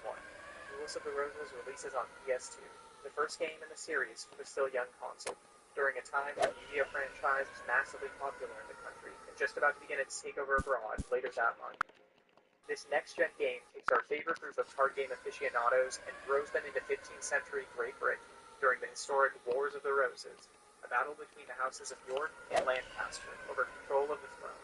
And yes, both then and now, this is absurd. A majority of the cast is literally playing themselves in some historical role, which ends up being more comical than playing a children's card game to save yourself from a delusional clown man's dark energy discs. Okay, let me break it down for you. Yubi plays the part of Henry Tudor of Lancaster, the future king. His druid, Simon, used the magical 8 red rose cards to isekai the player from an unknown era here to help take down Richard III, played by the evil Heishin from the beloved PlayStation game Forbidden Memories, aided by Kaiba and the Rose Crusaders, or Christian Rosencruz, who isn't even known to be real, but rather a myth tied into a secret society called the Fraternity of the Rose Cross, which symbolically used a white rose, thus connecting Kaiba and the Crusaders to the Yorks. Kaiba is planning to summon Man of Medan, Cavalier, look, I tried my best, who is the brother of the final boss of Forbidden Memories, Nightmare. Simon was actually summoned by Yumi's mom, Margaret Buford, who, I kid you not, is played by Mai. And sadly, for any of the shippers, Joey only ends up as Mai's priest. But at least that means Joey is now Yumi's father, However, the person Mai is married to, Thomas Stanley, is played by the mastermind behind the Duelist Kingdom arc, Maximilian Pegasus, but is luckily only Yugi's stepdad. Speaking of couples, Kea and Yugi actually do make it work, as she is Elizabeth of York, Henry's future wife. Meanwhile, Tristan Thomas Ray is Kea's half-brother. Yugi's grandpa isn't his grandpa, but rather his uncle once removed, Jasper Tudor, which is even more confusing. Hyman is generally the ancestor of grandpa, and thus they never show up together, but this story can do whatever it wants, so we won't worry about that. Dottie, or John Morton, takes on the role of counselor for Yugi, which lines up fine, while Bakura claims to be Jack Cade, which little is known about, but rumors suggest he had an interest in dark arts, likely explaining the casting. And the rest of the characters, Mako, Eagle, Rex, Bones, Panic, Labyrinth Ruler, Ishtar, and Keith do not have any historical inspiration. But, fun fact, he was wearing a Union flag in place of his USA one, which makes no sense since the Union flag won't exist for over 300 years. And as you might expect, this all leads to some of the most absurd scenes and dialogue you will ever see in a Yu-Gi-Oh game, such as Yugi disowning the Henry Tudor name for brevity, or Seto, the one who generally doesn't believe in ancient magic, being associated with Stonehenge. But you may have noticed a few nods to FM, and that's because Duels of the Roses is actually a sequel to that notoriously difficult game. The true titles for FM and Roses are Yu-Gi-Oh! True Duel Monsters Sealed Memories and 2 Inherited Memories. Covering this is the best way to understand Roses and the mystery. The two games share a very similar spin-off to the physical card game, with fusions and hand refilling galore. However, Roses throws a table-sized wrench into things, using a 7x7 grid for monsters to traverse in order to attack the opponent's monsters and their deck leader. You heard that right, this game is also the first ever mention of Deck Leaders Yu-Gi-Oh! Releasing 6 months before the anime exclusive attempt at this in the Virtual World art. The leaders do add some depth and more strangeness, allowing any monster you obtain to be promoted across 12 ranks, rewarding abilities such as increasing your movement. The caveat here is that the game fails to introduce these mechanics to the player well, and hides both leader experience, as well as the two abilities that revolve around obtaining cards. Roses also takes a unique spin on this in general, with its dual reward being a ridiculous slot machine that pulls from the opponent's graveyard rather than a single card drop or pack seen in all games prior. Yet Roses does share one method for obtaining cards with FM, a method that was already a staple of the series by 2001, the password.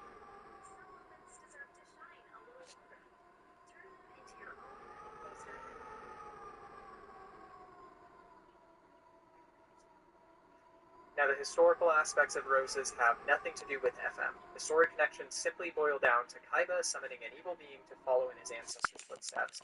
But unique to the sequel is that Kaiba lets you decide whether to side with him or Yugi, providing 2 stories to play through, although both simply consist of beating a handful of characters, the rival, and then taking down Fab Leader, who Kaiba summons in either case. This ends the game, resulting in Yugi being crowned king, and Kaiba disappearing, with the player definitively returning home only if they side with Kaiba. However, in each ending, there is one line of dialogue, telling of an inscription that Kaiba left for future generations.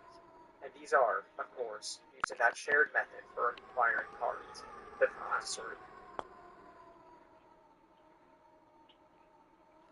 The password, an 8-digit number adorns the lower left corner of just about every Yu-Gi-Oh! Card ever printed. These persistent IDs allow each card in the game to be uniquely identified in databases, but have otherwise offered little to the franchise at all, aside from one particular application.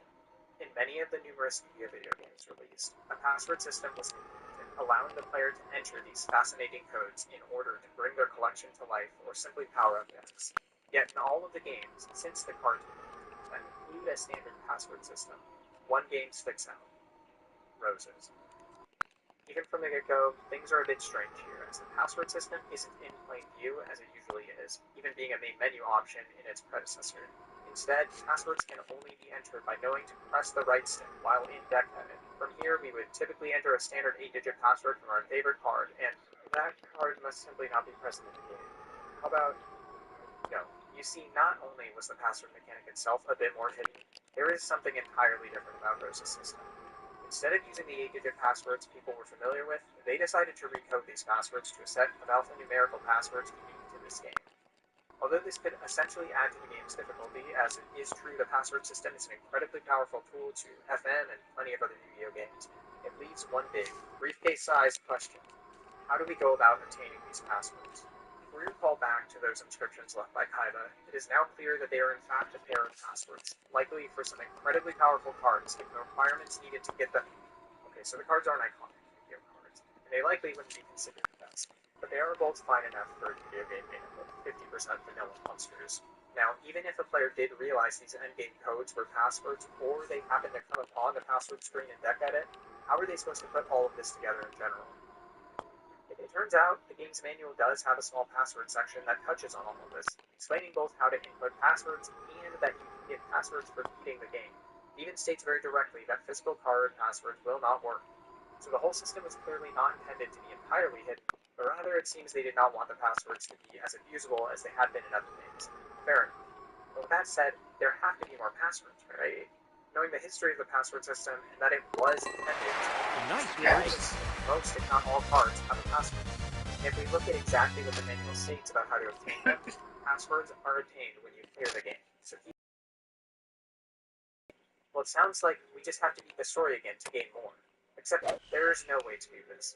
Once completing a side of the story and getting its password, you then take on the opposite side, and at the end, gain that side, seeming to be set as Earthshaker and Fairy's Gift, like we've seen.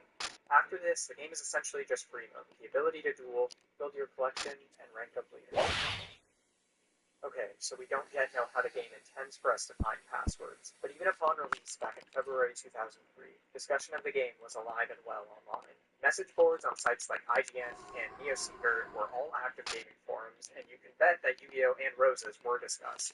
That last site, NeoSeeker, was particularly active in this regard, having started their dedicated forum to the game 5 months before the release.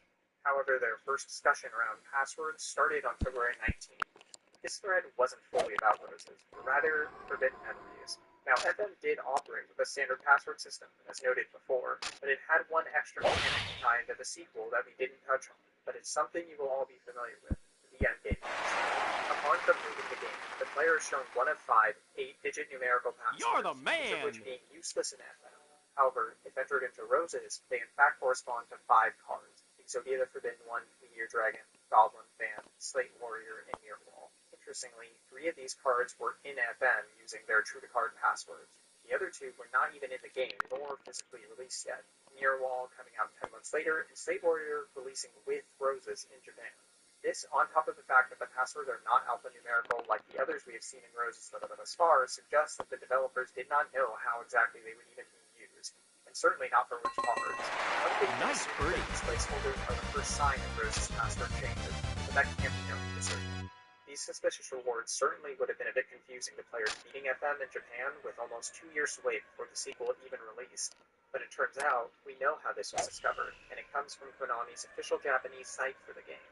Here, not only was it revealed that the 5 codes from FM were used as passwords in Roses, but as post-release promotion, sets of passwords were regularly added to the site until January 4th, 2002, sharing an additional 23 passwords. So we have a total of only 30 passwords, 1 for playing through each in-game campaign, 5 from the end of FM, and 23 revealed promotionally on the official Japanese site. And that's it. That's all anyone had on these passwords. Konami themselves never seemed to release any sort of list, and there didn't appear to be any more information. The secret sat unanswered. People seemed to lose interest. Until 16 years after the game's release. You're the man! I hate these damn commercials. One mad scientist started a project. Let me introduce you to Generic Mad Scientist, or GMS, a speedrunner with an interest in many Nice birdie. particularly the Power Chaos series on NBC, which they hold many world records for, FM, and of course Duelist of the Roses. GMS is well known for the work they have put into understanding mechanics in each of these games, but in 2017 particularly, they uncovered the set of passwords from within Roses itself. Up until now, no one had thought to do this, or at least shared it with the community at large, likely not helped by how small the community was, with interest in the game paling in comparison to things like FM. And thus, when GMS uncovered this game's secrets, immediately there was renewed interest in the title overall, which led to a reinvention of how it could be played, in particular for speedrunning, thus far generating 26 minutes of time saved, even breaking the sub-1 hour mark using password-based next strategies. But regarding the passwords specifically, what did this reveal exactly? Aside from learning the entire list itself, it was discovered that 120 cards do not have working passwords, some of which make sense being fusion or ritual monsters, while others make no sense at all. We even learned exactly which methods each card could be obtained through. Yet despite this finally revealing the hidden passwords and practically creating a community for the otherwise dead but remembered game, there still weren't any answers to why this all happened. Why is this the only game that mixed things up in such an extreme way, but left no ability for players to access the passwords? At that point, why were they included at all? In fact, one of the first questions I had when looking into this was about Rose's endgame passwords. Those two singular codes. They couldn't possibly be static then, right? Maybe there was some way to get a different code that we all didn't realize. No, even this theory was debunked from the 2017 information, with the passwords being hard-coded into the dialogue, never to vary like the 5 at the end of FM. Nice birdie. Passwords. That sacred list used in essentially every reference to the game for 16 years. What if I told you there were actually 4 more? 4 more passwords that were noted on the Neo Secret thread as early as 3 days after it was started. The passwords for Change of Heart, Gravity Bind, Royal Decree, and Crush Card. All incredibly iconic cards of the Yu-Gi-Oh! Franchise, Nice having shot. seen both high competitive play and appearances in the anime and manga. The passwords for these 4 cards were clearly known based on these posts, and yet it didn't appear to shock anyone. Then again, why should it have? The password system was always meant to be accessible. All of these cards had passwords in other games, just like the rest, so it must have seemed normal to share this information, expected even. But then where did these 4 come from? Well, there is another reason I avoided mentioning these cards, as the 4 are part of a small set of cards, 15 in total, that can only be obtained through the password system. The other 11 were also within the original note list. The 2 Roses and 4 of the FM endgame passwords, missing Meteor Dragon tentatively due to its need for fusion, plus 5 select passwords from the Japanese site. This already suggests 2 obvious origins for those missing 4. The first would be the Japanese website. This theory seems to be unlikely, since both analysis of every page and Google translations don't seem to apply to anything else of this sort on any archived version of the site. Second immediate thought would be another endgame reward or something similar. However, this too seems impossible, as, from my research, there is no other Yu-Gi-Oh! Game prior to Roses with such a mechanic, nor any alphanumeric passwords like the ones we are looking for in these 4 cards. So let's take another look at the posts. The first mention of any of the 4 passwords actually only included 3 of them: Crush Card, Gravity Bind, and Decree. While the second had 3 as well, but included the missing one for Change of Heart. This could imply that they use separate resources, which may point towards other online discussions, but I had already exhausted any leads in this way, searching any mentions of the game I could find. The furthest back English details of passwords I could find was held on an ancient yet still kicking Cheat Code Central, where the writer Kevin Payton, aka Shingoku EX, posted their own guide for the game as early as April 19, 2002, which referenced the Japanese website and its passwords, which is where I learned of the site myself, but did not contain anything on the others. I dug through any possible leads regarding Japanese forums that the post may have been referencing, the best of which was only archived back to 2007, and sadly had no indication of posting dates from what I could tell. Overall, it seems likely that the Neo Secret posts were referencing other threads, but they are at this point lost to this Nice birdie. archived thread. But there must have been some official distribution of these 4 passwords, even if the posts were not using it. There is little to no chance that 4 alphanumeric passwords, let alone any, were guessed at random, yet Konami would certainly have reason to believe distributing passwords for 4 iconic cards would be a smart move. And if the official distribution for these 4 cards could be tracked down, maybe it could shed more light on why the rest of the passwords were never released. So I started my investigation. Oh, good. You made it to our meeting. What? You guys become one right now? Like this? AI is First off, the only promotional trailers I could find contained nothing of the sort. And yes, I even checked if the codes in the intro cutscene revealed anything, and they didn't. But what about physical media in Japan? In fact, the English game manual explains the password system, so it seems feasible to check, and thankfully there are some beautiful scans of the manual online, or at least the first 21 of 46 pages. Yet the manuals do appear similar, and the English version covers passwords earlier in the build deck screen section anyways, yet there somehow doesn't appear to be any password info at all in what we have on the book. Now, most of the missing section appears to be on dueling, and although it doesn't seem likely that it would be in the duel section, the final heading of the book is for advice. If the section is anything to go by, then there's nothing about the passwords. Simply 4 green boxes with admittedly useful information about the game, but it could be different. It could contain 4 boxes with information on the 4 missing cards, yet the scans simply don't exist. And so, out of options, I activated my trap card. My credit card, that is. Hopping on eBay and purchasing an original Japanese copy with the manual intact. And a few days later, I received my game, a beautiful 2001 card battling video game from Japan based in 15th century UK, shipped from Atlanta, Georgia. Inside, we find this beautiful Karibo and in-game art not found in the English manual. But that's really it. From what I could tell, the Japanese manual didn't mention the password system at all, and the final page was the exact same advice, leaving us at another dead end. But there is one more physical release from Konami, released only a few days after the game, an official guidebook. And as you might have guessed, there doesn't appear to be any scans online. However, many listings for it do share a great amount of detail. One in particular shows a variety of game information ranging from deck lists to full map previews for each duel. We also see that the guide includes a card almanac, yet there doesn't appear to be any passwords, which we would of course expect. But the 4 cards could still be mentioned elsewhere in the book, maybe trying to promote the guide with some iconic cards. You're the So, man! I reached out to the seller, JRG, with a ridiculous inquiry asking if they could help find anything relating to the passwords of the 4 cards. And 1 hour later, Nice we birdie. got back. Then, the next day, 4 images were sent my way. Sadly, JRG only found the 4 cards in the almanac. But then I noticed something I had missed. There is a section mentioning how to obtain each card, and why are 2 of these blank while the others are struck through? With this, the lingering potential of the book's info, and how much JRG helped out, I knew I had to make one more purchase. The next day, the package was on its way, this time actually coming from Japan.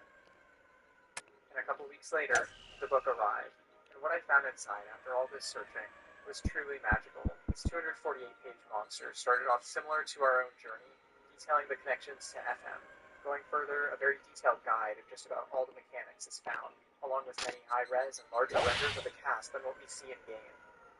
And eventually, we find where Konami intended players to learn of the password system, with a section detailing those from both Rose's and FM's endgame, but hiding even these passwords that would have been accessible back then. Following this is a section on the methods for obtaining cards, with a bit more info, including how to enter passwords, one additional preview of the FM rewards, and finally, that the physical OCG card passwords would not work, likely being the first time players would ever learn of what started this whole mess. All that left us with was the card almanac, which we already know does not contain the 4 passwords, or any for that matter. However, we still have the acquisition method, and it turns out that every single password-only card or card without a password contains the strike-through, likely to represent the hidden nature of these cards. All except for the blanks we saw in Decree and Gravity Bind, which is strange, but really doesn't tell us anything. Nice shot. Oh yeah, except Crab Turtle has the blank misprint too, which likely implies this means absolutely nothing. But there is one last need I had. The good old Shonen Jump magazine. These books were full of promotions and info for upcoming media of the various Jump properties. There's even an example of the passwords from the first Yu-Gi-Oh game ever being fully revealed in Jump 99, Issue 9. However, neither the Japanese nor English copies are archived, and thus not readily accessible for this kind of research. But the first English release of Jump was actually in January of 03, just over a month before the game's English release, and this issue was quite pricey. However, I was able to track down a YouTuber, Andre Shelf, who has a great retrospective on English Jump, which includes some peeks into that first magazine, but nothing pertaining to Yu-Gi-Oh! So I reached out to them, and a day later, they got back to me with some great information. First, the January issue did contain a 2-page spread of upcoming Yu-Gi-Oh! Video games, with a small blurb on Roses, sadly only containing screenshots of the soon-to-be-released game. And second, there was a full-page advertisement for the game in the April issue. And that was everything from the January to April issues. And despite being some fantastic material for anyone interested in these games or early Yu-Gi-Oh! In general, it does seem to close this lead. However, what Andre shared motivated me to keep searching for the original Japanese magazines. Facebook turned into a full-on restaurant. I hate these damn commercials. socials. I started by focusing on finding anything from the 2001 volume, and one in particular seemed to overtake the results. The combination issue 36-37 seems to be highly collectible due to containing both the first ever chapter of Bleach, as well as a brand new card, embodiment of a Pocus. Luckily for us, it was dated just 2 weeks before Roses would release, and while one listing I found contained many pages of reviews, I knew it was highly unlikely to have what we were looking for. In fact, when I found a Yu-Gi-Oh! Image at all, I was certainly happy, but it only showed off the card packaging. Wait, no way! This ridiculous shot of the promo actually shows the previous page, which appears to be a preview for Roses. After discovering this, I immediately went over to eBay, where I found plenty of listings to scour through, and this paid off, finding full pages and various other angles, which revealed the page to be basically no indication of the 4 cards or passwords. However, I now knew which issues to search for, and while images available for issue 38 sadly didn't reveal anything, 39 had promise, as it was the first magazine after Rose's release. Sadly again, I couldn't find this fall. By the time I got to 40, I knew this was likely a dead end, that the only chance of seeing anything would be, we found something? This issue, released 2 weeks after the game, had 4 full-color pages of information on Roses, and there does seem to be plenty of info here about the game, but nothing that appears to be related to passwords. However, near the title of this section lies a large Part 2, indicating there was more, and while it could be present elsewhere in the book, Part 2 appears to lead the Yu-Gi-Oh! Chapter, so it seems unlikely, which suggests the previous issue had the information. But as you know, I couldn't find anything in what was available. I reached out to sellers, and one of them flipped through the book for us, but was unable to find it either. With that message, the final lead was gone. That's the end of the duel. They used everything I could, and we still don't have an answer for why Konami failed to share Duelist of the Roses passwords, nor where the last 4 password-exclusive cards came from. Along my journey, it seemed possible that these last cards would help give us an explanation to all of this, but in the end, it only seemed to reinforce what may be the most likely answer, a lack of care and popularity for this entry. By 2001, the Yu-Gi-Oh! Scene in Japan was booming, firing on all cylinders. The manga was in the beloved Battle City finals, while the anime was in the midst of Battle City proper. 16 official card game sets had been released, as well as a full 8 video games outside of the Memories series. Fans were enjoying some of the most beloved years of the franchise, especially in terms of the card game, and this more unique spin-off may not have garnered the attention it needed for the password mishap to be prevented. In fact, if the available sales data from Japan are anything to go by, Roses was the worst-selling Yu-Gi-Oh! Game to date, with only 76,248 copies, while both its predecessor and Game Boy games sold over 500,000. Even more, the best-selling Game Boy Color game sold over 2 million copies by the end of 2001. In the end, this extra layer of complexity the devs introduced by changing the passwords was a critical mistake for a game that would be much more niche. Many of these games in Japan had accompanying guides like the one we got for Roses, but none of those contained even the standard OCG passwords to begin with. The password system itself feels intended as a way to connect the physical cards to these games, acting as a type of brand synergy while also offering a bit of inherent marketing. But the moment this was flipped around, things fell apart. When the password system had no connection to the cards, and it was simply a mechanic one could use in a game that is a bit lacking in the content department already, both the developers and players simply moved on with their lives. In 2004, when IGN asked, "What's the most important thing you think Yu-Gi-Oh! Gamers look for in each of your games?" the VP of Konami Entertainment Japan and producer of every single Yu-Gi-Oh! Game until now, Satoshi Shimomura, said, "Well, there are 2 things. First is the package appearance. We don't put out too many articles and ads when it comes to Yu-Gi-Oh! Software, so we concentrate on making the packaging really convey the content of each game. And second, when the player gets to play the new game, we want to convey the idea that it can be complicated with combos and other strategic elements, and they certainly succeeded in both of their goals. Information on these games was scarce, and we will likely never have the answers regarding Rose's passwords, but these games and Yu-Gi-Oh! Are a beautiful, complicated mess that will continue to be an important part of our lives." Thanks so much for watching, everyone.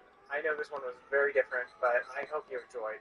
If you did, subscribing and letting me know what you think about this kind of deep dive investigative video would help a ton, as I love creating it. Making more videos like this on a Pokemon topic, or really anything if you have ideas, would be a huge dream for sure. Again, you can probably tell how much I enjoyed this and really was able to put myself into it. So yeah, definitely let me know. I need to give extra thanks to my partner for supporting me so much, surprising me with the PC that let me keep making these videos a few months ago, B-Trap for all the time we spent digging into Roses, Epics for translations and additional support since starting the channel, and of course the game's community, especially GMS and Clovis for their efforts to document so much. Definitely go check out their stuff if you're interested in the game. And that's it. Mine is for another Pokemon video in line with my others later this month, but until then, keep your heart in the cards, and I'll see you in the next one. Take care.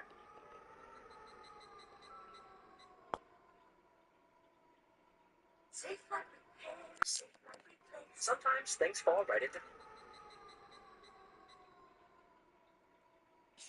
Evans, stating that's what he's going to do.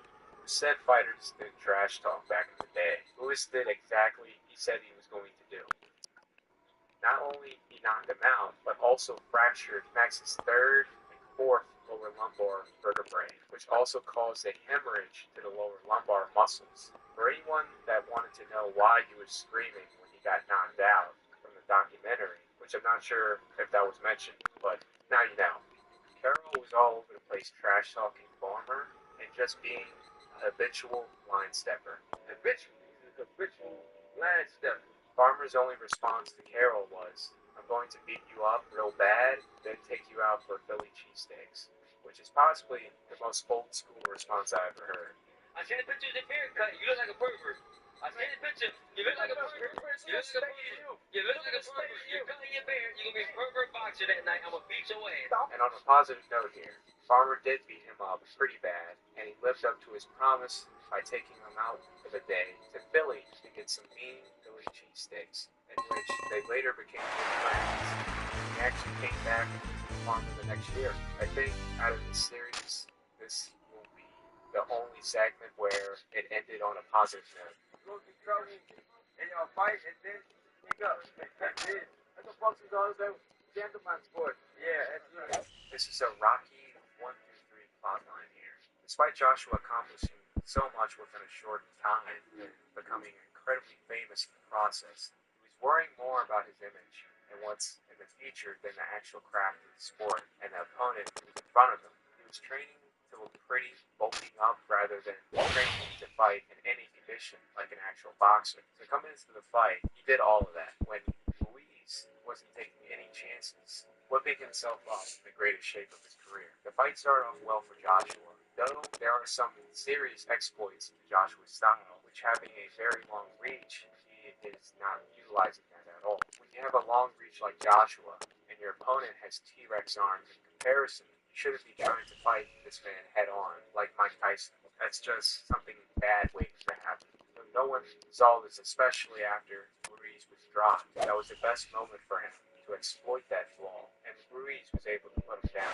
Joshua was able to fully recover with the fact that he has so much unnecessary muscle You're the that man! completely tired him out, where he was ultimately stopped by Ruiz. Now, though, Joshua's clout had been curbed, Ruiz's clout exceeds James Buster Douglas levels. Joshua learned his lesson, went back to the basics, dropped all that excess muscle, and trained his ass off. While Ruiz, well, I don't know what he did, so we'll just leave it at that.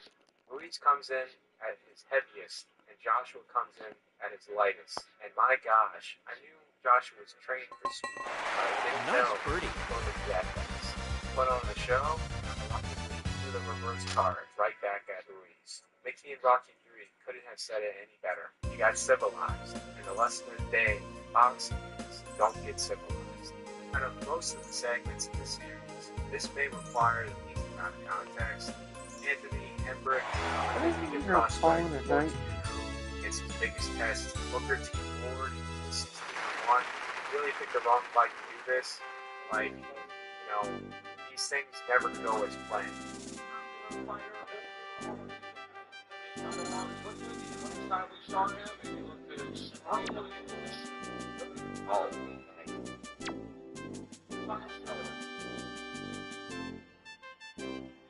Anthony gets knocked out in the first one.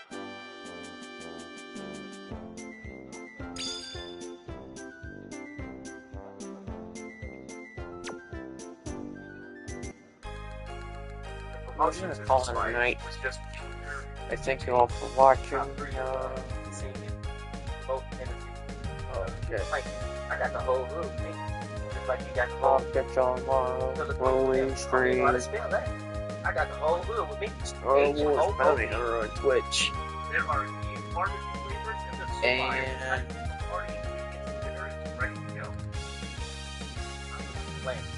I feel like a bug trying to fight for we it. kick off Drink Hennessy. Halloween month, Yeah, October 1st on Wednesday. The first fight being even more entertaining. Which horror film game will we Started the fight. check this off on? Then after that, just packed Well, the bag nobody up, knows. checked out. Till then. Dominated the rest of the fight.